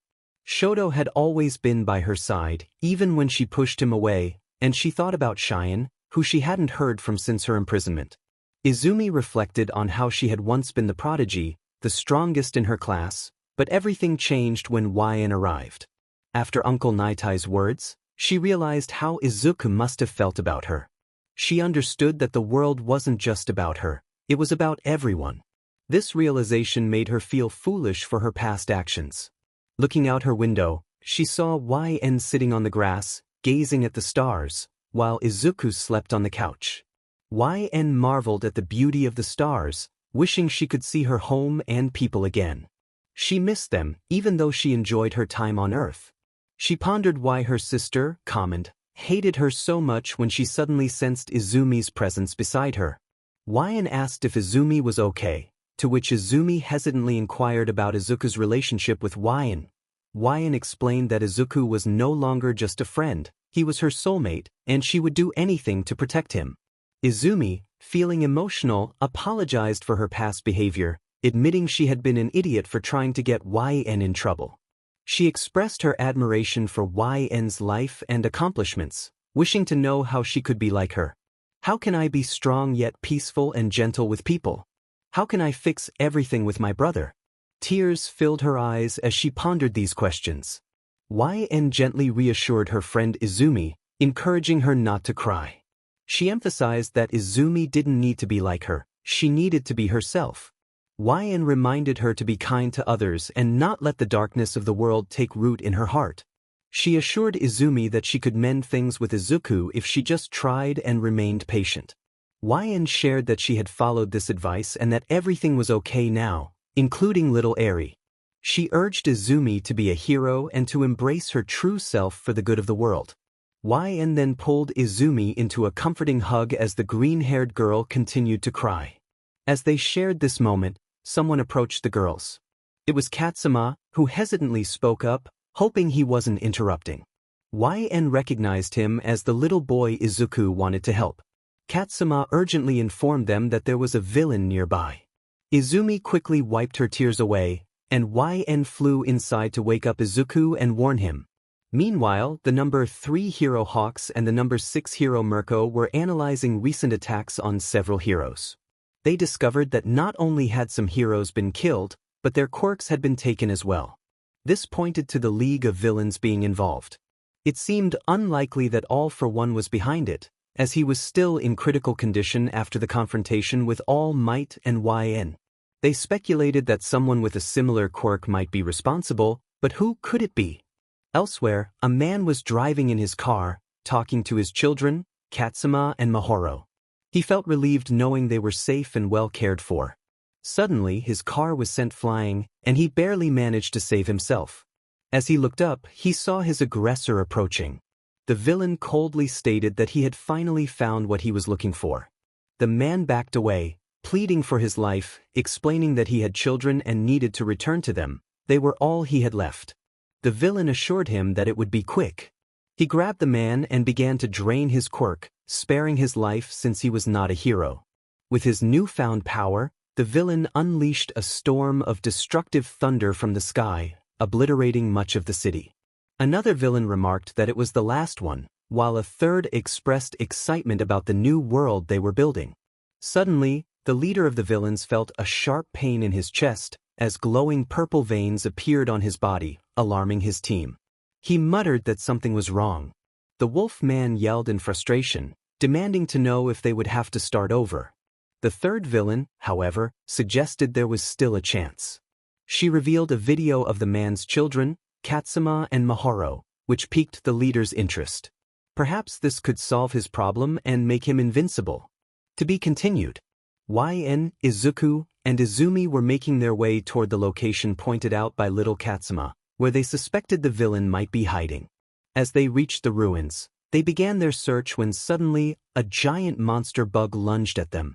Izumi leaped into action, using her kinetic force quirk, but it had no effect on the creature. Izuku then threw one of his Rabanrang weapons, but something felt off. He activated his suit's X-ray vision and discovered that there was nothing there, literally nothing. He turned to Kori and asked her to punch the ground. She was initially confused but complied. The ground shook upon impact, revealing Mahoro, while the monster vanished. Mahoro complained about the pain from the punch and expressed her frustration at being ignored. Izuku face-bombed, while Alfred noted that it was somewhat of a joke. Izumi questioned Mahoro about the illusion, and Mahoro retorted, suggesting that perhaps the monster disappeared because of their ugly faces. Izuku decided it was time to leave, and Izumi agreed, noting that it was getting late. YN confirmed this and, with a touch of humor, bid farewell before grabbing Izumi. Izuku activated their wings, and they took off, leaving Mahoro pouting in anger. Katsuma, her younger brother, observed her tantrum and expressed concern about their behavior toward the heroes. Meanwhile, the police were analyzing the destruction in the city, noting that while there were many injuries, no one had died. Hawks was part of the investigation, pondering the identity of the perpetrator, as the level of destruction was reminiscent of All for One. Unbeknownst to them, Shigaraki, the leader of the League of Villains, was watching from a distance. At the UA agency, Mina received a call about a missing suitcase and assured the caller they would help. Hagakure volunteered to assist, taking Aoyama with her. The others continued their work and patrols. Izuku announced his intention to help in the fields and headed outside, where Katsuma called out to him. Katsuma apologized for the previous day's events, and Izuku reassured him that it was okay. Katsuma asked Izuku to convey his apology to the other heroes as well. Curious, Izuku inquired about Katsuma's prank involving the villain. Katsuma explained that his sister despised heroes and had convinced him that even if a villain appeared, they would be watching for trouble. Izuku recognized Katsuma's belief in heroes despite his sister's words and complimented the boy's pro-hero pin. Katsuma expressed his desire to be a strong hero, but he felt his quirk wasn't suitable. Izuku encouraged him, emphasizing that being a hero is about saving people rather than just defeating villains. They shared a moment of understanding, and Katsuma shook Izuku's hand before waving goodbye, reminding Izuku of his own childhood fascination with heroes. Meanwhile, a group of villains was plotting their next move. Chimera was instructed to create a diversion, while Slice prepared herself calmly. They made their way to the boats, ensuring no one could escape. Mahoro, sensing the danger, urged Katsuma to call for help, but she doubted the usefulness of the students. Katsuma insisted that Mr. Robin would come to their aid. The young heroes and civilians were hiding in a secret underground location, equipped with food, sleeping areas, and medical supplies. Momo and Kaminari were using their quirks to contact reinforcements, desperate for help from the pro-heroes. Izumi checked on Izuku, who was still unconscious after being struck by multiple thunderbolts. YN was doing her best to heal him. Izumi sat beside YN, expressing gratitude for her efforts and offering comfort as YN looked down at Izuku, tears streaming down her face. Izumi hugged her tightly, assuring her that they would get through this together. Just then Katsuma and Mahoro entered the room. Mahoro explained her brother's quirk, cell activation, which allowed him to heal others and enhance their physical performance, though it drained his stamina. Katsuma resolved to save Izuku, determined to help in any way he could. Katsuma was determined to save Izuku. Using his quirk, he completely healed him, restoring him to full strength. He then explained the dire situation to everyone, expressing his willingness to sacrifice himself for the hero's survival.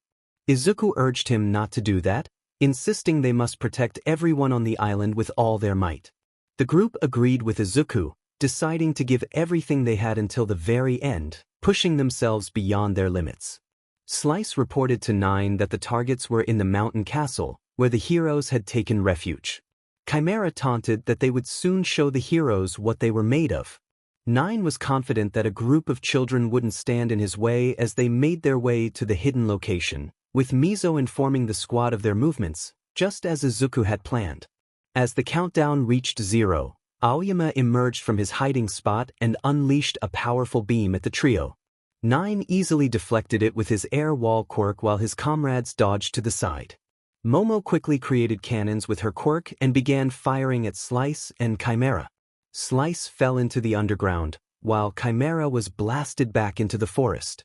With the villains separated, Izuku, now empowered by Katsuma's boost, felt the strength, speed, and durability of a superhuman. He grabbed 3 trees with his bare hands and hurled them at Nine, who blasted them apart as Izuku continued to throw more trees. Izumi charged her kinetic force, preparing a punch strong enough to shake the ground, nearly causing Nine to lose his balance. YN took flight, launching a starbolt beam at Nine, who countered with his own energy beam, resulting in a fierce clash. Seizing the moment while Nine was distracted, Zero wrapped his tape around the villain's leg and pulled, causing him to stumble and get hit by YN's beam. Mineta cheered, proclaiming that Nine deserved it for messing with Class 1A.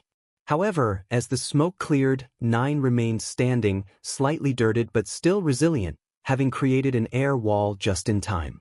Izuku felt frustration as he realized their efforts had not stopped Nine. He quickly flew down to pull Zero to safety, reminding everyone that they couldn't give up. Katsuki called out to Ochako, signaling her turn to act. Giant's rocks began to fall from the sky as YN unleashed her starbolts, sending another beam at Nine. He responded by blasting the rocks apart, declaring that the fun was over. Boosting his beam, he forced YN to dodge as Bakugou and Izumi charged at him with their quirks activated, creating a massive explosion that filled the area with smoke. When the dust settled, Nine was revealed to have used his air wall again for protection. Izuku flew into the scene, locking eyes with Nine, who was surprised to see him still standing. Izuku charged forward, wielding a high-tech sword crackling with bioelectricity, and slashed at Nine.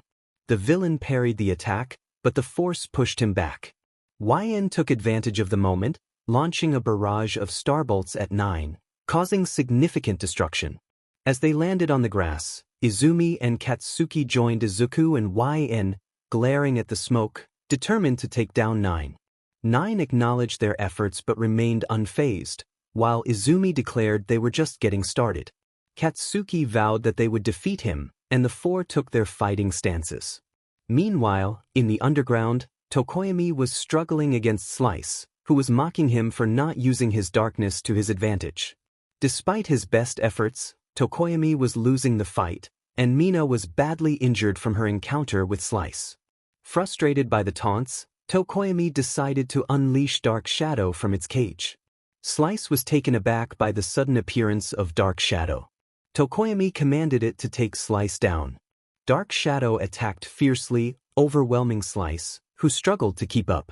The fury of Dark Shadow was formidable, and it managed to grab Slice and throw her against a wall, causing her to lose her footing and allowing Dark Shadow to regain control before it went too far, saving Mina from harm. Back in the main battle, Izuku, Izumi, and Katsuki fought Nine as a cohesive unit, combining strategy, brute force, and technique. They were giving him a tough time, but Nine was still standing strong, ready to reveal more of his power. Meanwhile, Tenya, Shoto, Ojiro, Kirishima, and the others faced off against Chimera in a rematch. Chimera boasted about his superiority, but suddenly found himself unable to move, confused by the situation. Shoto explained that their coordinated attacks had allowed Azui to create a mucus that paralyzed Chimera. Despite his predicament, Chimera laughed, warning them that this battle was far from over. He would show why he had been called a monster his entire life. He transformed into his true form, a sight that reminded Kirishima of Tamaki. Chimera let out a mighty roar and unleashed a beam of energy from his mouth. Shoto attempted to use his ice quirk as a defense, but it seemed ineffective. Tenya urged Tsuyu to move quickly, grabbing Shoto and running away. Tsuyu used her tongue to grab Kirishima and jumped to safety just before the beam struck, obliterating much of the forest as the young heroes hid. Meanwhile, Izuku, Izumi, Katsuki, and Kori were putting up a strong fight against Nine, managing to break his guard and land some blows. However, Nine realized the situation was turning against him and decided to show the young heroes the true extent of his power. He summoned 2 blue dragons from his back, capturing Izumi and slamming her to the ground. Izuku threw a starbolt bomb at one of the dragons, freeing Izumi, but she was down for the count after that hit. Katsuki and YN continued to blast Nine together, but he still had plenty of energy left.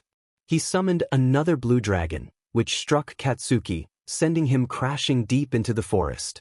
Now, only YN and Izuku remained, glaring at Nine with determination. Izuku thought about the situation, realizing that superhuman amplifications and high-tech armor wouldn't be enough to stop Nine if he reached the kids. Suddenly, Nine sent the 2 blue dragons at them. YN fired powerful starbolt beams while Izuku shot from his high-tech rifle, but it was futile as they were knocked to the ground. Then, unexpectedly, Nine suffered another heart attack, freeing the 2 young heroes. They got back up and looked at Nine, who was clearly struggling. YN asked what was happening, and Izuku noted that Nine's life was in jeopardy, which could be their advantage. He instructed Kori to start blasting as his high-tech rifle formed in his hands, while YN began to gather starbolts. Meanwhile, the young heroes fighting Chimera devised a plan to take him down without being reckless. Tenya activated his Recipro Burst, darting around Chimera as he released another blast. Shoto slid across the area on his ice, while Kirishima transformed into Red Riot Unbreakable, using his body as a shield against Chimera's beam. Kirishima had endured blows from YN before, which had significantly increased his durability. Kirishima urged Shoto to act, and Shoto used his ice to reach Chimera. Once he was above the villain, he moved his hand into Chimera's mouth and released all of his ice, encasing the villain completely. However, this effort pushed Shoto beyond his limits, causing him to pass out. Now it was time for Kori and Izuku to focus on taking down Nine. Nine was engaged in a beam clash with YN, but he was struggling more due to his heart attack. Seizing the opportunity, Izuku positioned himself behind Nine and attempted to stab him with his high-tech bioelectric sword. Just as the blade neared Nine, Izuku was sent flying, but YN managed to stabilize him. They noticed that darkness enveloped the area, and tension filled the air. They looked at Nine, who was now at his fullest strength and no longer holding back. Nine unleashed a powerful thunderbolt, causing widespread destruction. Fortunately, Jair, Mizo, and Shoji managed to keep Katsuma and Mahoro safe. Katsuma called out for Mr. Robin, and Mahoro shouted for Starfire as they tried to run toward their heroes, but Mizo stopped them. Ojiro instructed Shoji to take the kids and escape, while Jairu pleaded for them to comply. Mizo promised to protect them and began running away with the two children in his arms. Jairu and Ojiro prepared to hold back Nine. Jairu created a powerful shockwave with her quirk, while Ojiro used his tail with enough force to destroy the bridge. However, it wasn't enough, and Nine summoned his blue dragons to slam the teens down. Ochako attempted to use her quirk to crush Nine under a rock, but he easily escaped, grabbing her by the face and nullifying her quirk, causing her to lose consciousness. Meanwhile, Ojiro was managing to reach safety with the kids when Nine appeared, firing beams that caused him to drop the children and succumb to his injuries.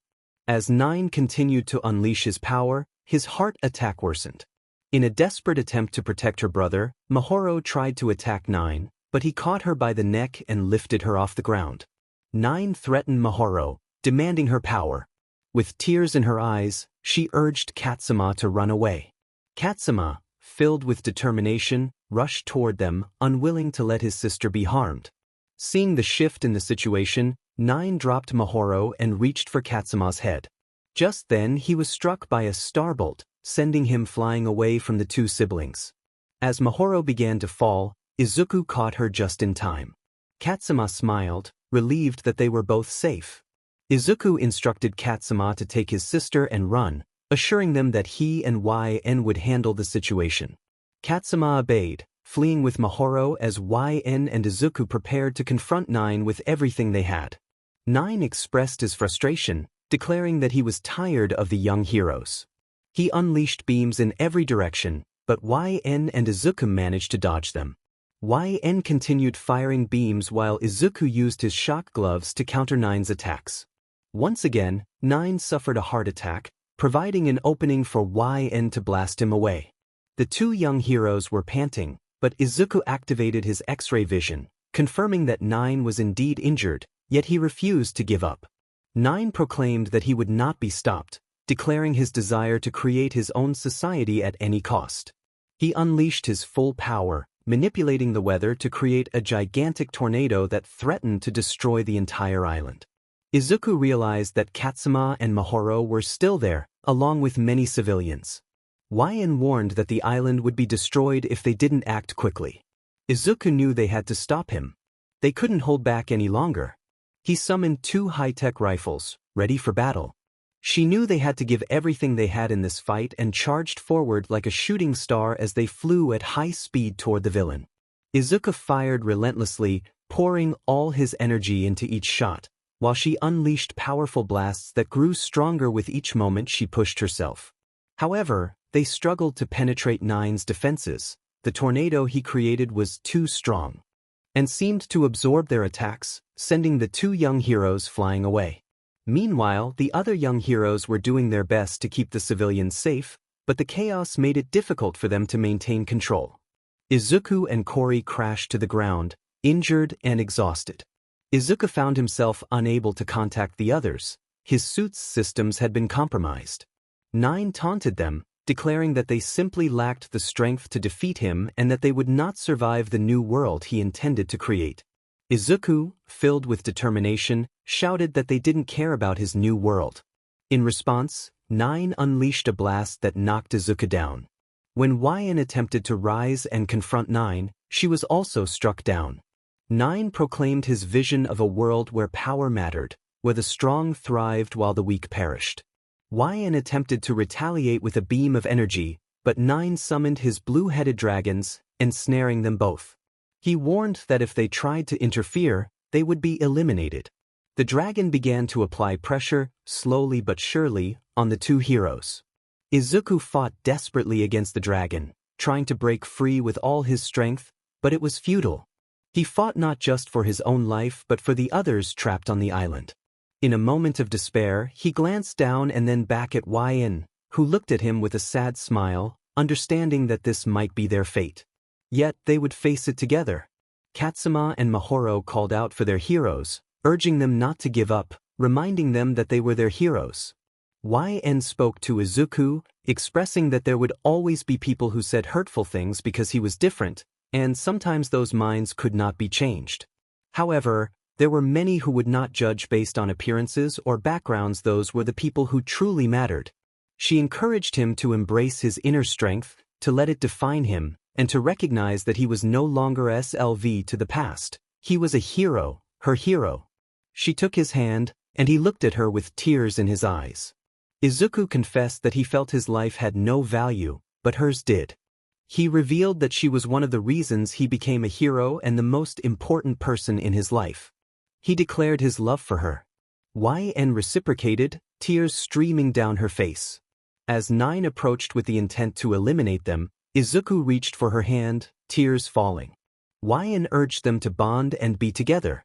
A green aura began to surround them, and Izuku whispered that they would be together forever. The aura brightened, culminating in a powerful explosion on the floating island, reminiscent of YN's stellar nova. Nine was taken aback, demanding to know what was happening. YN looked at Izuku with concern, sensing the whirlwind of emotions he was experiencing. Izuku felt a surge of strength and happiness, overwhelmed by the adrenaline coursing through him. He wondered if, after this moment, he would still be able to use his powers. YN explained that their bond was temporary and that sharing power with those not of Tamarnaen origin was forbidden. She knew it wouldn't last long, and Izuku's human body wouldn't be able to fully recover. However, she believed that together, they could achieve something even greater. Izuku's determination surged as he declared they would save everyone. His hair ignited in a brilliant light green flame, and starbolts crackled in his hands. YN's hair also transformed into fire, and she summoned her own starbolts. Nine, their formidable opponent, roared in frustration, demanding they stay down. His tornado grew larger, thunderbolts striking the ground as the island began to rise even higher. Izuku shouted that they were going to win, charging all his energy. YN joined him, channeling her own power. Nine insisted they would never defeat him and unleashed his massive tornado toward them. YN grasped Izuku's hand, and together they unleashed a powerful attack, calling forth a nova burst.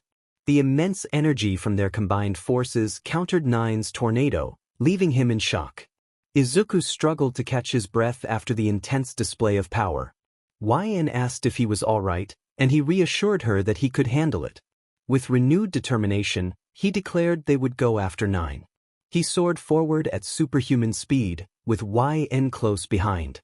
Nine, infuriated, summoned more dragons to eliminate the threats before him. Izuku effortlessly blasted the dragons away, accelerating even faster as he and YN prepared for the next phase of their battle. Gaining even more speed, YN blasted her way toward the villain, Nine. As she approached, Nine began to step back just before Izuku managed to unleash a powerful beam of energy that sent the villain flying. The island, however, was starting to crumble. With each attack on Nine, the island sank further into the ocean. The two heroes flew down to where Nine had fallen, and YN continued to charge her strongest beam while Izuku unleashed all his power, moving with incredible speed as adrenaline surged through him. YN released her most powerful beam of energy at Nine, who attempted to create a massive air wall for protection. However, due to his weakened state, the wall cracked, leaving him vulnerable to the attack. Izuku decided it was time to finish the fight. He delivered the strongest punch he had ever thrown, creating a shockwave that resonated for miles. As the island began to settle back into the ocean, Izuku reflected on the moment. He couldn't believe he had defeated his first formidable villain with his bare hands. It felt almost like a dream come true, and he silently thanked Kori for granting him her power. When Izuku woke up, he found himself lying down, with Izumi checking on him and YN. He asked, feeling exhausted and battered, if he had truly defeated Nine and if Kori was okay. Izumi felt a wave of relief wash over her as she looked at Izuku, acknowledging his victory. He had truly defeated their foe, and Kori was safe, peacefully sleeping nearby. She pointed at YN, who was playfully mimicking the sounds of cats and dogs, a comforting sight that reminded her everything was all right. All Might landed beside Izumi, observing Izuku and YN resting after their intense battle. Izumi explained to All Might what Katsuma and Mahoro had witnessed during the fight. She shared that Izuku was set to inherit One for All, emphasizing that there was no doubt in her mind about his worthiness. He had saved countless lives while battling formidable enemies like none, proving he deserved the power. All Might was now certain that Izuku was the right choice to inherit his quirk. The remaining pro-heroes and military personnel worked to rescue the young heroes. Midnight embraced YN, tears of joy in her eyes, as if he were a cherished stuffed animal, which brought laughter from the others. Bakugou emerged from the forest, leaves tangled in his hair and minor injuries visible, only adding to the amusement and his growing frustration. Meanwhile, the military began apprehending Nine's allies. In a corner, Ochako sat quietly, her expression devoid of emotion. She felt as if she had become the very thing she despised, quirkless. Despite the cheerful atmosphere, a shadow loomed over them all. What were Shigaraki's true intentions? Who was orchestrating the events behind the scenes? After Izuku and YN fully recovered, thanks to Recovery Girl, the young heroes reunited with their father. There was much to be done to restore the island, and they decided to lend their hands in the rebuilding efforts. Finally, the moment came for them to return home. Izuku expressed disbelief that their journey was coming to an end, while YN reflected on the amazing experiences they had shared, hoping they could return one day. Izuku reassured her that they would, together. YN asked if it would be forever, and Izuku confirmed with a smile, which she returned. Mina teased them, inquiring about the king and queen of UA, causing both Izuku and YN to blush in embarrassment. YN playfully countered by asking about the unbreakable duo, leading Mina to realize she was being compared to Kirishima, which made her blush even more. As the trio shared a light moment, they heard voices and turned to see Katsuma and Mahoro bidding them farewell. The young heroes smiled back, promising that one day they would return to see them again at UA High School. Mahoro beamed at Izuku's encouraging words, reminding him that he could be a hero. Class 1A gathered in their classroom, discussing the recent events on the island. Kaminari excitedly recounted how impressive Izuku and Kori had been during the battle, while Kirishima shared his own excitement, recalling the tense moment when Nine had trapped them and how incredible it was when Izuku wielded Kori's powers. These individuals never ceased to amaze everyone. Mina expressed her admiration for Hawks, noting how amazing he was. Hagakure added that he was also quite handsome. Kaminari remarked that the man who was a bit fast truly lived up to his name. Just then, YN and Izuku entered the room, holding hands, prompting the girls to exclaim how cute they were. Tsuyu asked Izumi how Todoroki was doing, to which Izumi replied that he was no longer in critical condition and would be back the next day. Momo expressed her relief, a slight blush appearing on her cheeks, which did not go unnoticed by Izumi.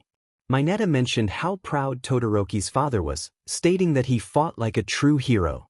Kaminari commented that while Todoroki was impressive, he still couldn't compare to Yagi, recalling a moment of heroism that was unforgettable. YN took a seat as Izuku sat next to her, both radiating happiness. However, Izuku's gaze shifted to Ochako, who still seemed affected by the loss of her quirk and appeared quite downcast. YN also turned to look at Ochako, feeling a twinge of sympathy for her despite their past conflicts. Izuku leaned closer to YN, whispering that he didn't care about Ochako and felt she deserved her situation. YN whispered back, suggesting that while he didn't have to befriend her, perhaps he could at least offer some comfort. Izuku responded that he didn't see how he could help. Just then, Aizawa entered the room, reminding everyone to stay focused and take initiative.